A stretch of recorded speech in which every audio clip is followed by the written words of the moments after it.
ഞാൻ എന്റെ വിഷയത്തിലേക്ക് കടക്കുകയാണ്. സ്വർഗത്തിലേക്കുള്ള പാത, അത്തരീഖു ഇലൽ ജന്ന. അല്ലാഹു സുബ്ഹാനഹു വ തആല സ്വർഗത്തിലേക്കുള്ള പാത എന്ന ഈ വിഷയം നാം ശ്രവിച്ചു തീരുമ്പോൾ അള്ളാഹുവിന്റെ സ്വർഗം കരസ്ഥമാക്കപ്പെട്ട ഉറപ്പാക്കപ്പെട്ട സത്യവിശ്വാസികളിൽ അള്ളാഹു എന്നെയും നിങ്ങളെയും എല്ലാം അള്ളാഹു ഒരുമിച്ച് കൂട്ടി അനുഗ്രഹിക്കുമാറാകട്ടെ.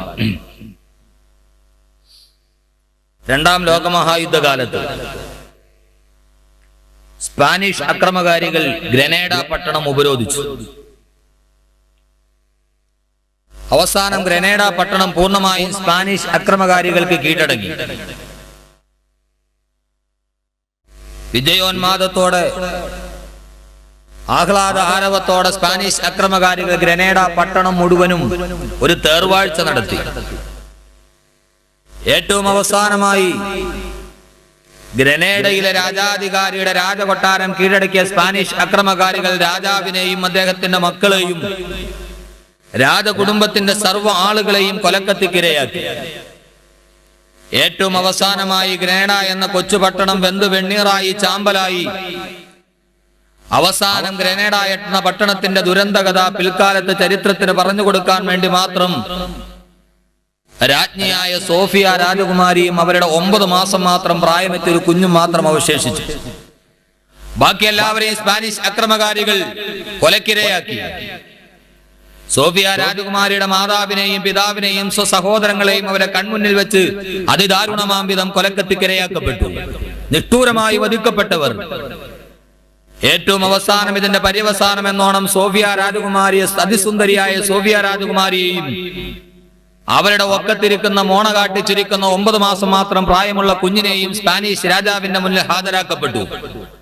രാജാവിന്റെ കൽപ്പന വന്നു, സോഫിയ രാജകുമാരിയോട് ഒരു വലിയ അഗ്നികുണ്ഡം കത്തിക്കപ്പെടുക. വിറക് കൂമ്പാരങ്ങൾ ഒരുമിച്ച് കൂട്ടപ്പെട്ടു. അഗ്നികുണ്ഡം ആളി കത്തിക്കപ്പെട്ടു. ആകാശത്തോളം തീജ്വാലകൾ ഉയരാൻ തുടങ്ങി. തീജ്വാലകളുടെ മുന്നിൽ, അഗ്നിജ്വാലകൾക്ക് മുമ്പിൽ നിസ്സഹായായി നിരാലംബയായ സോഫിയ രാജകുമാരി പേടിച്ചു വിറച്ചു വിറങ്ങലിച്ചു നിൽക്കുമ്പോ രാജാവിന്റെ കൽപ്പന വന്നു, നിന്റെ തോളത്തിരുന്ന് സ്വച്ഛന്തമായി കിടന്നുറങ്ങുന്ന നിന്റെ പിഞ്ചു കുഞ്ഞിനെ അഗ്നികുണ്ഡത്തിലേക്ക് വലിച്ചെറിയുക. ലോകത്ത് നൊന്ത് പ്രസവിച്ച ഒരു മാതാവിനും തന്റെ ഹൃദയത്തിന്റെ സമ്മതത്തോടെ ചെയ്യാൻ കഴിയാത്ത അതിനിഷ്ഠൂരമായ ഒരു പ്രവൃത്തിക്ക് സോഫിയ രാജകുമാരി നിർബന്ധിക്കപ്പെട്ടു. ഹൃത്തടം നിറഞ്ഞ് വിറങ്ങലിച്ചു പോയ, ചേതന മരവിച്ചു പോയ സോഫിയ രാജകുമാരി തന്റെ നേരെ കുഞ്ഞുളം മോണ കാട്ടി പെല്ലിളിച്ച് പുഞ്ചിരിക്കുന്ന, മുലകുടി പ്രായം മാറാത്ത 9 മാസം മാത്രം പ്രായമുള്ള തന്റെ കുഞ്ഞിനെ അഗ്നിയിലേക്ക് വലിച്ചെറിയണമെന്ന തീരുമാനം വന്നപ്പോ അത് നടപ്പാക്കിയാലല്ലാതെ ഈ പൈശാചിക അനുയായികളുടെ ഇരുട്ടിന്റെ കാവൽക്കാരുടെ ദാഹം, രക്തത്തോടുള്ള ദാഹം അടങ്ങില്ല എന്ന് മനസ്സിലാക്കിയ സോഫിയ രാജകുമാരി യാതൊരുവിധ നിർവാഹവുമില്ലാതെ, ആർക്കും ഒരു മാതാവിന് ഒരിക്കലും ഹൃദയ സാന്നിധ്യത്തോടെ ചെയ്യാൻ കഴിയാത്ത ആ കൃത്യത്തിന് സർവാത്മന ഒരുങ്ങാൻ തുടങ്ങി. സോഫിയ രാജകുമാരി തന്റെ കുഞ്ഞിനെ കയ്യിലെടുത്തു. ആകാശം മുട്ട അഗ്നിജ്വാലകൾ ആളിക്കത്തുമ്പോ അതിന്റെ മുന്നിൽ പൈശാചിക പരിവേഷം കെട്ടിയ സ്പാനിഷ് അക്രമകാരികൾ കൈകൊട്ടി ആർത്തുല്ലസിക്കുമ്പോ, ആർത്തട്ടഹസിക്കുമ്പോ തന്റെ കുഞ്ഞിനെ തീജ്വാലകൾക്ക് സമാന്തരമായി സോഫിയ രാജകുമാരി ഉയർത്തിപ്പിടിച്ചു.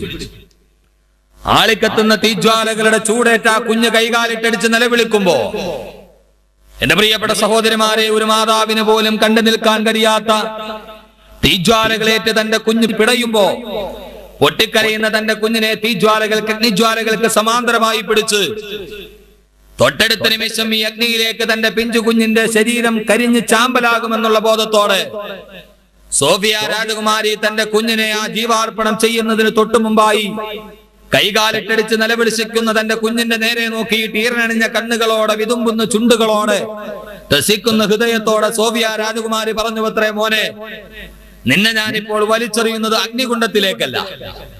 ഇവരെല്ലാവരും നിന്നെ അഗ്നികുണ്ഡത്തിലേക്ക് വലിച്ചെറിയുന്നതും കാത്ത് കൈകൊട്ടിച്ചിരിക്കുമ്പോ എനിക്ക് നിന്നോട് അവസാനമായിട്ട് നിന്റെ മാതാവിന് പറയാനുള്ളത് ഈ ഒരു വാക്ക് മാത്രമേ ഉള്ളൂ, നിന്നെ ഞാൻ വലിച്ചെറിയുന്നത് അഗ്നികുണ്ഡത്തിലേക്കല്ല. പിന്നെയോ, ഞാൻ നിന്നെ ഇപ്പോൾ വലിച്ചെറിയുന്നതും സമർപ്പിക്കുന്നതും ദൈവത്തിന്റെ സന്നിധിയിലേക്കാണ്. നിന്നെ ഞാൻ വലിച്ചെറിയുന്നത് പ്രത്യക്ഷത്തിൽ അഗ്നികുണ്ഡത്തിലേക്കാണെങ്കിലും നിന്നെ ഞാൻ വലിച്ചെറിയുന്നത് ദൈവത്തിന്റെ സന്നിധിയിലേക്കാണ്. നിന്റെ പിതാവും നിന്റെ പിതാവിന്റെ സഹോദരങ്ങളും നിന്റെ മുത്തച്ഛനും നിന്റെ സഹോദരങ്ങളും കടന്നുപോയ ആ ദൈവത്തിന്റെ സന്നിധിയിലേക്കാണ് നിന്നെ ഞാൻ ഇപ്പോൾ സമർപ്പിക്കുക. ക്രിസ്തീയ മതവിശ്വാസിയായ സോഫിയ പറഞ്ഞുവത്രേ, അവരുടെ മതത്തിന്റെ വീക്ഷണങ്ങൾ അനുസരിച്ച് ദൈവത്തിന്റെ സ്വർഗരാജ്യത്ത് വെച്ച് നീ നിന്റെ പിതാവിനെയും നിന്റെ സഹോദരങ്ങളെയും കണ്ടാൽ എന്റെ അന്വേഷണം നീ അവരെ അറിയിക്കണം. നിങ്ങളുടെ പുറകെ ഈ മാതാവും അവിടേക്ക് വരുന്നുണ്ട് എന്ന വാർത്ത അറിയിക്കണം. ദൈവത്തിന്റെ വിധി ഉണ്ടെങ്കിൽ നമുക്ക് ദൈവത്തിന്റെ സ്വർഗരാജ്യത്ത് വെച്ച് കണ്ടുമുട്ടാൻ ദൈവം നമുക്ക് അനുഗ്രഹം നൽകും. അതുകൊണ്ട് നിന്നെ ഞാൻ വലിച്ചെറിയുന്നത് ദൈവത്തിന്റെ സന്നിധിയിലേക്കാണെന്ന് പറഞ്ഞ് സോഫിയ രാജകുമാരി തന്റെ ഈ പിഞ്ചു കുഞ്ഞിനെ ആളിക്കത്തുന്ന അഗ്നികുണ്ഡത്തിലേക്ക് വലിച്ചെറിഞ്ഞത്രേ. ലോകമഹായുദ്ധത്തിന്റെ മുറിപ്പാടുകൾ എന്ന വിസ്തൃതമായ ഒരു പുസ്തകത്തിൽ ഈ ഒരു കഥ ഉദ്ധരിക്കാൻ നമുക്ക് കഴിയും. ലോകമഹായുദ്ധത്തെ കുറിച്ച് വായിക്കുന്ന ആർക്കും ഈറനണിഞ്ഞ കണ്ണുകളോടെ അല്ലാതെ ഇത് വായിച്ചു തീർമ്പോൾ കണ്ണുകൾ അറിയാതെ ഈറനണിഞ്ഞു പോകും.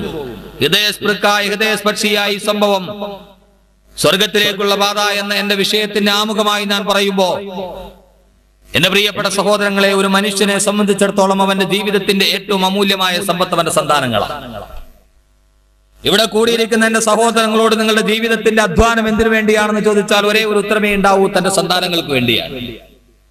ലോകത്താരും അധ്വാനിക്കുന്നതും വിയർപ്പൊടുക്കുന്നതും സ്വന്തം ശരീരത്തിനു വേണ്ടിയല്ല, തങ്ങളുടെ ഭാവിയുടെ പ്രതീക്ഷയായ സന്താനങ്ങൾക്ക് വേണ്ടിയാണ് എന്റെയും നിങ്ങളുടെയും ഓരോ ചലനവും ഓരോ നിശ്വാസവും പുറത്തേക്ക് പോവുക.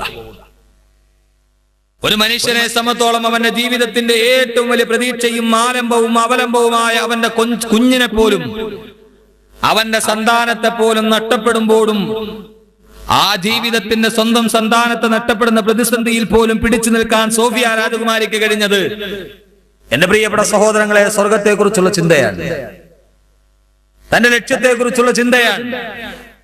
സ്വന്തം മകൻ നഷ്ടപ്പെട്ടു പോയാലും ജീവിതത്തിലുള്ള സർവ്വതും നഷ്ടപ്പെട്ടു പോയാലും ജീവിതത്തിൽ ഏത് പ്രതിസന്ധിയെ തരണം ചെയ്യേണ്ടി വന്നാലും ഭൗതികമായ ജീവിതത്തിൽ അനുഭവിക്കുന്ന എല്ലാ ദുരിതങ്ങൾക്കും നാളെ വേറൊരു പ്രതിഫലം കിട്ടുമെന്ന മനുഷ്യ മനസ്സിന്റെ ഏറ്റവും ഉറച്ച പ്രതീക്ഷയാണ് ഏത് പ്രതിസന്ധിയിലും പിടിച്ചു നിൽക്കാൻ മനുഷ്യന് പ്രചോദനമേകുക. ലോകത്ത് നടക്കുന്ന എല്ലാ പ്രതിസന്ധികളും മനുഷ്യനെന്ന് പറഞ്ഞാലേ അവൻ പ്രതിസന്ധിയുടെയും ദുരിതത്തിന്റെയും ഉടമയാണ്. മനുഷ്യ സിട്ടാവായ അല്ലാഹു പറഞ്ഞതുപോലെ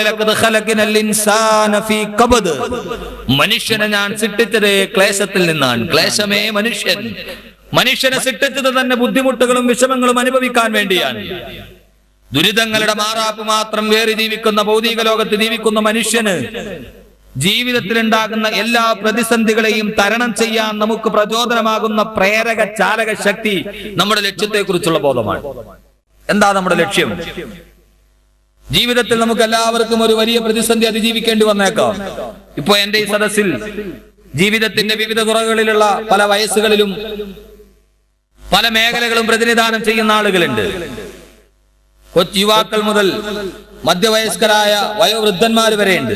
മധ്യവയസ്കരും വയോവൃദ്ധന്മാരും അടങ്ങുന്ന ഈ സദസ്സ് നമ്മുടെ എല്ലാവരുടെയും ജീവിതത്തിൽ, നമ്മുടെ എല്ലാവരുടെയും മനസ്സിന്റെ പോലും താളം തെറ്റിപ്പോകുന്ന പല പ്രതിസന്ധികളും നമുക്ക് അഭിമുഖീകരിക്കേണ്ടി വന്നിട്ടുണ്ട്, അല്ലേ?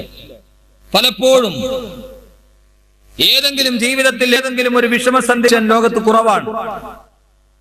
ഈ ലോകത്ത് എല്ലാ പ്രതീക്ഷകളും അസ്തമിക്കുമ്പോഴും നമുക്കൊരു പ്രതീക്ഷയുണ്ട്. ആ പ്രതീക്ഷയാണ് നമ്മുടെ ജീവിതത്തിന്റെ ലക്ഷ്യമായി മാറുക. അത് ലക്ഷ്യമായി മാറുന്നവരാണ് വിജയികളാവുക. ജീവിതത്തിൽ, നമ്മുടെ ഭൗതിക ജീവിതത്തിൽ ഏതൊക്കെ പ്രതിസന്ധികൾ ഉണ്ടായാലും നമ്മുടെ ലക്ഷ്യത്തെ കുറിച്ചുള്ള ബോധമുണ്ടായാൽ ഏതാ നമ്മുടെ ആ ലക്ഷ്യം ഏതാണ്? നമുക്കെല്ലാവർക്കും ഒരു ലക്ഷ്യമുണ്ട്. ആ ലക്ഷ്യം അല്ലാഹുവിന്റെ സ്വർഗമാണ്. എന്റെയും നിങ്ങളുടെയും എല്ലാം ജീവിതത്തിന്റെ ഏറ്റവും വലിയ പ്രതീക്ഷ അല്ലാഹുവിന്റെ സ്വർഗമാണ്. നമ്മുടെ ജീവിതത്തിൽ നാം എല്ലാവരും ആഗ്രഹിക്കുന്നതും അല്ലാഹുവിന്റെ സ്വർഗമാണ്. ഇവിടെ ഒരുമിച്ച് കൂടിയ എന്റെ സദസ്സിനോട് മതപ്രസംഗത്തിന് ശേഷം നമ്മുടെ മുഹമ്മദ് കുട്ടി ഉസ്താദ് സ്വർഗത്തിലേക്കുള്ള പാസ് വിതരണം ചെയ്യുമെന്നൊരു അറിയിപ്പുണ്ടായാൽ ആരെങ്കിലും വാങ്ങിക്കാതിരിച്ചു പോകുമോ? നമസ്കരിക്കുന്ന ആളാണെങ്കിലും ശരി, നമസ്കരിക്കാത്തവരാണെങ്കിലും ശരി, പലിശ വാങ്ങിക്കുന്നവരാണെങ്കിലും ശരി, പലിശയ്ക്ക് കൊടുക്കുന്നവരാണെങ്കിലും ശരി, മദ്യപിക്കുന്നവരാണെങ്കിലും ശരി, മദ്യപിക്കാത്തവരാണെങ്കിലും ശരി, എല്ലാവരും സ്വർഗം വേണമെന്ന് ആഗ്രഹിക്കുന്ന ആളുകളാണ്. സ്വർഗം ആവശ്യമുള്ള ആളുകളൊക്കെ കൈവക്കാൻ പറഞ്ഞാൽ ഏതെങ്കിലും ഒരു മനുഷ്യൻ ഈ സദസ്സിൽ നിന്ന് കൈവക്കാതിരിക്കൂ?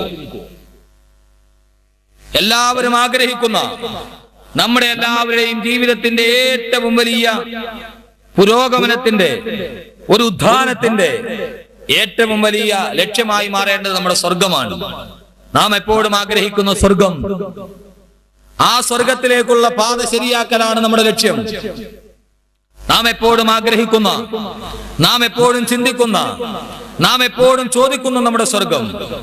വിവിധ മത വിഭാഗങ്ങൾ, വിവിധ മത നിദർശനങ്ങളെ അനുയായികൾ ഒരുമിച്ച് കൂടുന്ന ഈ കൊച്ചു ഗ്രാമം, എന്റെ പ്രിയപ്പെട്ട സഹോദരങ്ങളെ, സ്വർഗം ആഗ്രഹിക്കുന്നത് മുസ്ലിമീങ്ങൾ മാത്രമല്ല. സ്വർഗം ആഗ്രഹിക്കുന്നത് മുസ്ലിമീങ്ങൾ മാത്രമാണ് അല്ല. ലോകത്തെല്ലാ മതവിഭാഗങ്ങളും സ്വർഗം ആഗ്രഹിക്കുന്ന ആളുകളാണ്. എല്ലാവരും സ്വർഗത്തെക്കുറിച്ച് വാചാലമായി ചിന്തിക്കുന്ന ആളുകളാണ്. എല്ലാവരും ആഗ്രഹിക്കുന്നത് സ്വർഗത്തെക്കുറിച്ച് തന്നെയാണ്. എല്ലാവരും പറയുന്നതും സ്വർഗത്തെക്കുറിച്ച് തന്നെയാണ്. ഹൈന്ദവ മത നിദർശനത്തിന്റെ ഏറ്റവും പ്രാമാണികമായ ഗ്രന്ഥമാണ് മഹാഭാരതം. മഹാഭാരതത്തിലെ പ്രധാനപ്പെട്ട ഏടാണ് കുരുക്ഷേത്ര യുദ്ധവുമായി ബന്ധപ്പെട്ടാണ് ഭഗവത്ഗീതയും മഹാഭാരതവും ഒക്കെ ഉണ്ടാവുക. ഭഗവത്ഗീതയിൽ കുരുക്ഷേത്ര യുദ്ധത്തിന് വേണ്ടി പോകുന്ന അർജുനൻ, വില്ലാളി വീരനായ അർജുനൻ ശ്രീകൃഷ്ണന്റെ തേരിലാണ് പോവുക. കുരുക്ഷേത്ര യുദ്ധത്തിൽ പോയി അർജുനൻ വില്ലുകുലയ്ക്കാൻ വേണ്ടി നിൽക്കുമ്പോ എതിരാളികളായി തന്റെ പിതാമഹനായ ഭീഷ്മാചാര്യരെയും തന്റെ ഗുരുതുല്യനായ ദ്രോണാചാര്യരെയും സ്വസഹോദരങ്ങളായ ദുര്യോധനെയും ഒക്കെ കാണുമ്പോ ബന്ധുജനങ്ങളുടെയും പിതാമഹന്മാരുടെയും നേരെയും എനിക്ക് വില്ലുകുലക്കാൻ എനിക്ക് കഴിയില്ല എന്ന് പറഞ്ഞ് സാക്ഷാൽ വില്ലാളി വീരനായ അർജുനൻ തേരിന്റെ മുന്നിൽ താടിക്ക് കൈയും കൊടുത്ത് നിരാശനായിരിക്കുമ്പോ, വില്ല് താഴേക്ക് ഉപേക്ഷിക്കുമ്പോ അർജുനനെ യുദ്ധസന്നദ്ധനാക്കാൻ വേണ്ടി ശ്രീകൃഷ്ണൻ പറയുന്ന ഉപദേശങ്ങളാണ് ഭഗവത്ഗീതയുടെ പ്രധാനമായ പരമകാണ്ഡം. ആ സമയത്ത് ശ്രീകൃഷ്ണൻ യുദ്ധത്തിൽ നിന്ന് പിന്തിരിയാൻ വേണ്ടി പോകുന്ന അർജുനോട് പറയുന്ന വാക്കുകളോടെ, അർജുന നഥാവോ പ്രാപ്യസി സ്വർഗം ജിഥാവോ ഭോക്ഷ്യസേ മഹി തസ്മാദുത്തിഷ്ഠ കൗന്ദേയ യുദ്ധായ കൃതനിശ്ചയം. ഹേ അർജുന, എഴുന്നേൽക്കുക, നഥാവോ പ്രാപ്യസി സ്വർഗം. ഈ കുരുക്ഷേത്ര യുദ്ധത്തിൽ നീ തോറ്റുപോയാൽ നിനക്ക് കിട്ടുന്ന പ്രാപ്യസി സ്വർഗം, നീ സ്വർഗം പ്രാപിക്കും. ജിതാവോ ഭോക്ഷ്യസേ മഹി, ഈ യുദ്ധത്തിൽ നീ ജയിച്ചാൽ നിനക്ക് കിട്ടുന്നത് ദൈവത്തിന്റെ, ഈ ലോകത്തിന്റെ സർവ്വ അനുഗ്രഹങ്ങളുമാണ്. നീ ഈ ലോകത്ത് ഈ യുദ്ധത്തിൽ നീ തോറ്റാൽ നതാവോ പ്രാപ്യസി സ്വർഗം, നിനക്ക് കിട്ടാൻ പോകുന്നത് സ്വർഗമാണ്. ഹൈന്ദവ ദർശനങ്ങൾ പറയുന്നു സ്വർഗമാണ് വേണ്ടത്. ലോകത്തുള്ള ഹൈന്ദവ ദർശനങ്ങൾ മുഴുവനും സ്വർഗത്തെ ആഗ്രഹിക്കുന്ന, സ്വർഗത്തെ കുറിച്ച് പരാമർശിക്കുന്നവരാണ്. മലയാള പദാനുപദത്തിൽ കാണാം, ഇക്കാണുമൂഴി തലത്തിന്റെ താഴത്ത് തെക്കതിലാക്കിയ ലോകത്തിന് മുകളിലായി ഉണ്ടൊരു ലോകം പരലോകം എന്ന പേർ. പരലോകം എന്ന് പരിചയപ്പെടുത്തുന്ന, സ്വർഗരാജ്യം എന്ന് പറയപ്പെടുത്തുന്ന സ്വർഗത്തെ കുറിച്ചുള്ള പരാമർശം കാണാൻ കഴിയും. മത്തായി സുവിശേഷം 21-ാം വാക്യം ബൈബിളിൽ നോക്കുക. മദ്യപാനി സ്വർഗരാജ്യം പ്രാപിക്കുകയില്ല. മദ്യപാനി സ്വർഗരാജ്യം പ്രാപിക്കുകയില്ല. മദ്യപിക്കുന്ന ആൾ ദൈവത്തിന്റെ സ്വർഗരാജ്യത്തിലേക്ക് കടന്നില്ല എന്ന് മത്തായി സുവിശേഷം പറയുമ്പോ, ഇസ്രായേലി കുടുംബത്തിൽ നിന്ന് വഴിതെറ്റിപ്പോയ കുഞ്ഞാടുകളെ ദൈവത്തിന്റെ സ്വർഗരാജ്യത്തിലേക്ക് ആനയിക്കാനാണ് യേശുദേവൻ ആഗതനായി എന്ന് യേലയ്യാ സുവിശേഷത്തിൽ കാണാൻ കഴിയും. ഞാൻ പറഞ്ഞത് ഹൈന്ദവ ദർശനങ്ങളാണെങ്കിലും ശരി, ക്രൈസ്തവ ദർശനങ്ങളാണെങ്കിലും ശരി, സ്വർഗത്തെക്കുറിച്ച് ആഗ്രഹിക്കുന്നവരും സ്വർഗത്തെക്കുറിച്ച് ചിന്തിക്കുന്നവരുമാണ്. പിന്നെ ഒരു ന്യൂനപക്ഷ വിഭാഗം അതിനെതിരായി പ്രവർത്തിക്കുന്നുവെങ്കിൽ തീർച്ചയായും ലോകത്ത് ഹൈന്ദവ സനാതന ധർമ്മത്തെ മുഴുവനും തന്റെ ജീവിതരേഖയായി അംഗീകരിക്കുന്ന ഒരു ഹൈന്ദവനും പറയില്ല മുസ്ലിമിന്റെ രക്തം ചിന്താൻ. ഒരു മുസ്ലിമും പറയില്ല ഹൈന്ദവന്റെ രക്തം ചിന്താൻ. ഒരിക്കലും ഒരു ഹൈന്ദവ നിദർശനത്തെ, രാമായണത്തെ അംഗീകരിക്കുന്ന ഒരു ഹൈന്ദവ വിശ്വാസിയും പറയില്ല മുസ്ലിമിനെ വെട്ടിക്കൊല്ലണമെന്ന്, ന്യൂനപക്ഷത്തെ ആട്ടി ഓടിക്കണമെന്ന് ഒരു ഹൈന്ദവ സഹോദരങ്ങളും പറയില്ല. വനാന്തരത്തിലൂടെ നടന്നു പോകുമ്പോ വൃക്ഷത്തലപ്പിലിരുന്നു കൊണ്ട് കൊക്കുരുമ്മിക്കൊണ്ട് പ്രേമസല്ലാപം നടത്തിയ പകുഞ്ചപ്പക്ഷികൾ അമ്പെയ്ത് വീഴ്ത്താൻ വേണ്ടി പോയ കാട്ടാളന്റെ മുന്നിലേക്ക് കൈയും തിരിച്ചു നീട്ടിയിട്ട് അരുത് കാട്ടാള അരുത് മാനുഷാദ, അരുത് കാട്ടാള അരുത് മാനുഷാദ പ്രതിഷ്ഠാന്ത ഭഗവശാശ്വതീ സമ മോഹിതം. ഏ മാനുഷാദ, അരുത് കാട്ടാള അരുത്. ഒരു പക്ഷിയുടെ ജീവന് പോലും രക്തത്തിന് പോലും ദൈവത്തിന്റെ മുന്നിൽ വിലയുണ്ടെന്ന് പഠിപ്പിച്ചു കൊടുത്ത വാൽമീകിയുടെ അനുയായികൾക്ക് ഒരിക്കലും ഒരു അന്യസമുദായക്കാരനെ വെട്ടാൻ ആഹ്വാനം ചെയ്യാൻ കഴിയില്ല. ഒരിക്കലും കഴിയില്ല. യഥാ യഥാ ഹി ധർമ്മസ്യ ഗ്ലാനിർഭവതി ഭാരത അഭ്യുത്ഥാനം ധർമ്മസ്യ തദാജാനം സുജാമ്യഹം പരിത്രാണായ സാധൂനാം വിനാശായ ച ദുഷ്കൃതാം ധർമ്മ സംസ്ഥാപനാധ്യായ സംഭവാമി യുഗേ യുഗേ. ലോകത്ത് അധർമ്മം കൊടികുത്തി വാടുമ്പോ ധർമ്മത്തിന്റെ ശക്തി പകരാൻ വേണ്ടിയാണ് ദൈവത്തിന്റെ ദശാവതാരങ്ങൾ ഉണ്ടാകുന്നത് എന്ന് പരിചയപ്പെടുത്തിയ ഹൈന്ദവ ദർശനം ഒരിക്കലും അക്രമത്തെ പ്രോത്സാഹിപ്പിക്കുന്നതല്ല. നിന്നെ പോലെ നിന്റെ അയൽക്കാരനെ സ്നേഹിക്കാൻ വേണ്ടി പറഞ്ഞ, ലോകത്തുള്ള മുഴുവനും ബന്ധുക്കളാണെന്ന് പറഞ്ഞ ബാന്ധവ മാനവ സർവേ സ്വദേശ ഭുവനത്രയം, ബാന്ധവ മാനവ സർവേ സ്വദേശാഭുവനത്രയം. ബാന്ധവ ബന്ധുക്കളാണ്, മാനവ മനുഷ്യർ, സർവേ സർവ മനുഷ്യരും ബന്ധുക്കളാണ്, സ്വദേശാഭുവനത്രയം. ഈ മൂന്ന് ലോകവും മനുഷ്യന്റെ സ്വദേശമാണെന്ന് പഠിപ്പിച്ചു കൊടുത്ത ഒരു സനാതന ധർമ്മത്തിന് എങ്ങനെയാണ് അക്രമത്തിന്റെ വക്താക്കളാക്കാൻ കഴിയുക? ലോകത്തുള്ള മുഴുവൻ ഹൈന്ദവ സഹോദരങ്ങളും ഹൈന്ദവ നിദർശനങ്ങൾ മുഴുവനും സാഹോദര്യത്തെയും സമത്വത്തെയും കുറിച്ച് പഠിപ്പിക്കുന്നതാണ്. ഞാൻ പറഞ്ഞതിന്റെ അർത്ഥം, നിന്നെ പോലെ നിന്റെ അയൽക്കാരനെ സ്നേഹിക്കാൻ വേണ്ടി പറഞ്ഞ യേശുദേവന്റെ അനുയായികൾക്ക് എങ്ങനെയാണ് കലാപത്തിന് ആഹ്വാനം ചെയ്യാൻ കഴിയുക? ഒരു കുരുവിയുടെ ജീവന് പോലും വിലയുണ്ടെന്ന് പഠിപ്പിച്ച ആദരവായ നബി മുഹമ്മദ് മുസ്തഫ സല്ലല്ലാഹു അലൈഹി വസല്ലമയുടെ അനുയായികൾക്ക് എങ്ങനെയാണ് ഒരു കുരുവിയുടെ ജീവന് പോലും വിലയുണ്ടെന്ന് പഠിപ്പിച്ച ഒരു നിദർശനത്തിന്റെ ആളുകൾക്ക് എങ്ങനെയാണ് ഒരു മനുഷ്യനെ കൊല്ലാൻ കഴിയുക? ഞാൻ പറഞ്ഞതിന്റെ അർത്ഥം, ലോകത്തുള്ള എല്ലാ ആളുകളും ധർമ്മത്തിലും നീതിയിലും വിശ്വസിക്കുന്നവരാണ്. പിന്നെ അതിനെ മലീമസമാക്കിയത് സ്ഥാപിത താല്പര്യക്കാരാണ്. അത് മതത്തിന്റെ ദർശനത്തിന്റെ പോരായ്മകളല്ല. ഞാൻ പറഞ്ഞത് വന്നത്, ലോകത്തുള്ള എല്ലാ ആളുകളും സ്വർഗത്തെ ആഗ്രഹിക്കുന്ന ആളുകളാണ്. ഹൈന്ദവ ദർശനങ്ങൾ പറയുന്നു സ്വർഗരാജ്യത്തെ കുറിച്ച്, ക്രിസ്തീയ ദർശനങ്ങൾ കുറിച്ച് പറയുന്നു സ്വർഗരാജ്യത്തെ കുറിച്ച്. ഒരു സത്യവിശ്വാസിയായ മുസ്ലിമിനെ സംബന്ധിച്ചിടത്തോളം ദുഹർ നമസ്കാരത്തിന് വേണ്ടി പള്ളിയിലേക്ക് കടന്നു ചെല്ലുന്ന ഒരു മുസ്ലിമിന്റെ പ്രാർത്ഥന കേൾക്കാം. അല്ലാഹുമ്മ ഇന്നക അന്തസ്സലാം വമിൻകസ്സലാം വഇലൈക യർജിഉസ്സലാം ഹയ്യിനാ റബ്ബനാ ബിസ്സലാം വഅദ്ഖിൽനാ ബിറഹ്മതിക യാ റബ്ബനാ ദാറസ്സലാം. ദുഹർ നമസ്കാരത്തിന് വേണ്ടി തൃക്കോമല പള്ളിയുടെ മിഹ്റാബിന്റെ കീഴിൽ വന്ന് നിന്നിട്ട് ഞാനും നിങ്ങളും അർത്ഥമറിഞ്ഞോ അറിയാതെയോ പലപ്പോഴും ദുആ ചെയ്തു പോകാറുണ്ട്. അല്ലാഹുമ്മ ഇന്നക അന്തസ്സലാം വമിൻകസ്സലാം വഇലൈക യർജിഉസ്സലാം ഹയ്യിനാ റബ്ബനാ ബിസ്സലാം.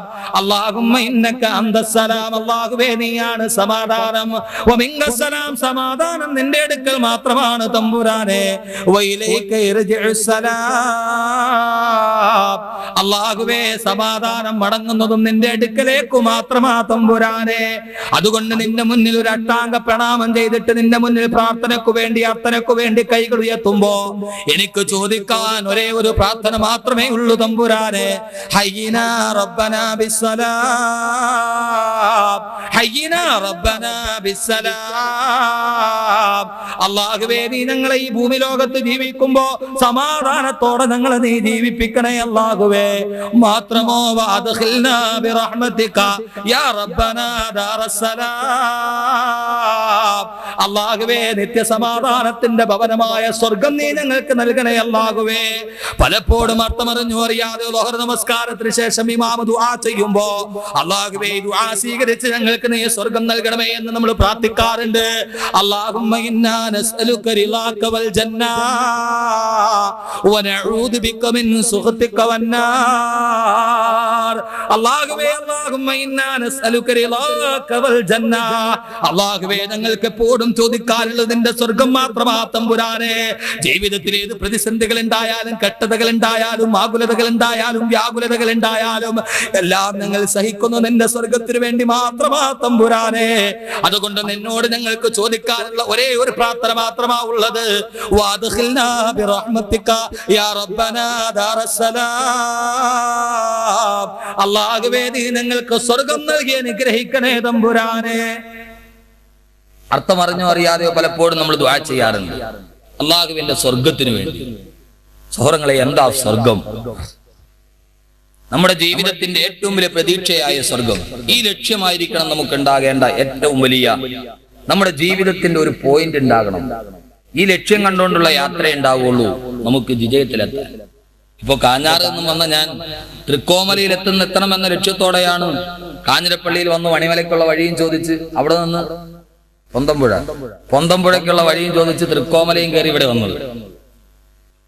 കാരണം എന്റെ മുന്നിൽ ഒരു വ്യക്തമായ ലക്ഷ്യമുണ്ട്, തൃക്കോമലയിലെത്തണം. പക്ഷെ ഞാൻ രാവിലെ വണ്ടി സ്റ്റാർട്ട് ചെയ്തു, എനിക്ക് എവിടെ പോകണമെന്നറിയില്ല, ചുമ്മാ അങ്ങനെ അങ്ങോട്ട് സഞ്ചരിക്കും, എത്തുന്നിടത്തെത്തും. കറക്റ്റ് ലക്ഷ്യത്തിലെത്താൻ നമുക്ക് കഴിയില്ല. നമ്മുടെ ജീവിതം മുന്നോട്ട് പോകേണ്ടത് ഈ ലക്ഷ്യത്തെ മുൻനിർത്തിക്കൊണ്ടായിരിക്കണം. ഏത് ലക്ഷ്യം? ഏതാ നമ്മുടെ ലക്ഷ്യം? ഏതാ ഏറ്റവും പ്രധാനപ്പെട്ട നമ്മുടെ പരമപ്രധാനമായ ലക്ഷ്യം? ഈ ലക്ഷ്യമാണ് നമുക്ക് ഉണ്ടാകേണ്ടത്. ജീവിതത്തിൽ പലപ്പോഴും നാം കാലിടറി വീഴുന്നത് നമ്മുടെ ഈ ലക്ഷ്യത്തെ കുറിച്ചുള്ള പ്രതീക്ഷ നമുക്കില്ലാത്തത് കൊണ്ടാ. ഒരു നിസ്സാരമായ പ്രശ്നമുണ്ടാകുമ്പോൾ ജീവിതത്തിൽ നമുക്ക് സർവ്വതും അവസാനിപ്പിച്ചാലോ എന്ന് തോന്നലുണ്ടാവുക ഈ പ്രതിസന്ധിയെ തരണം ചെയ്താൽ അള്ളാഹു നമുക്ക് തരുന്ന പ്രതിഫലം എന്താണെന്ന് അറിയാത്തത് കൊണ്ടാ.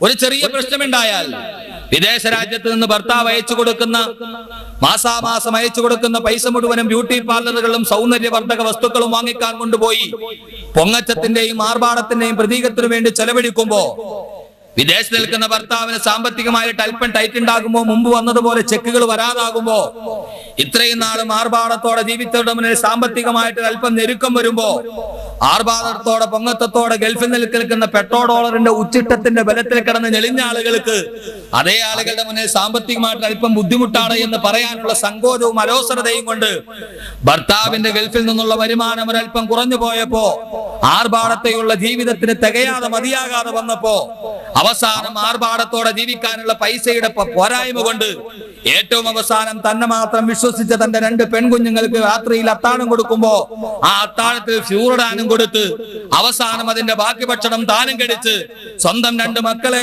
വിഷവും കൊടുത്ത് കൊന്ന് സ്വന്തമായിട്ട് കയറി തൂങ്ങി ആത്മഹത്യ ചെയ്യാൻ ഓച്ചിറക്കാരി സുബൈദ എന്ന പെണ്ണിന് കഴിഞ്ഞുവെങ്കിൽ തീർച്ചയായിട്ടും തന്റെ ലക്ഷ്യത്തെ കുറിച്ചുള്ള പ്രയാണം മറന്നുപോയത് കൊണ്ടാ.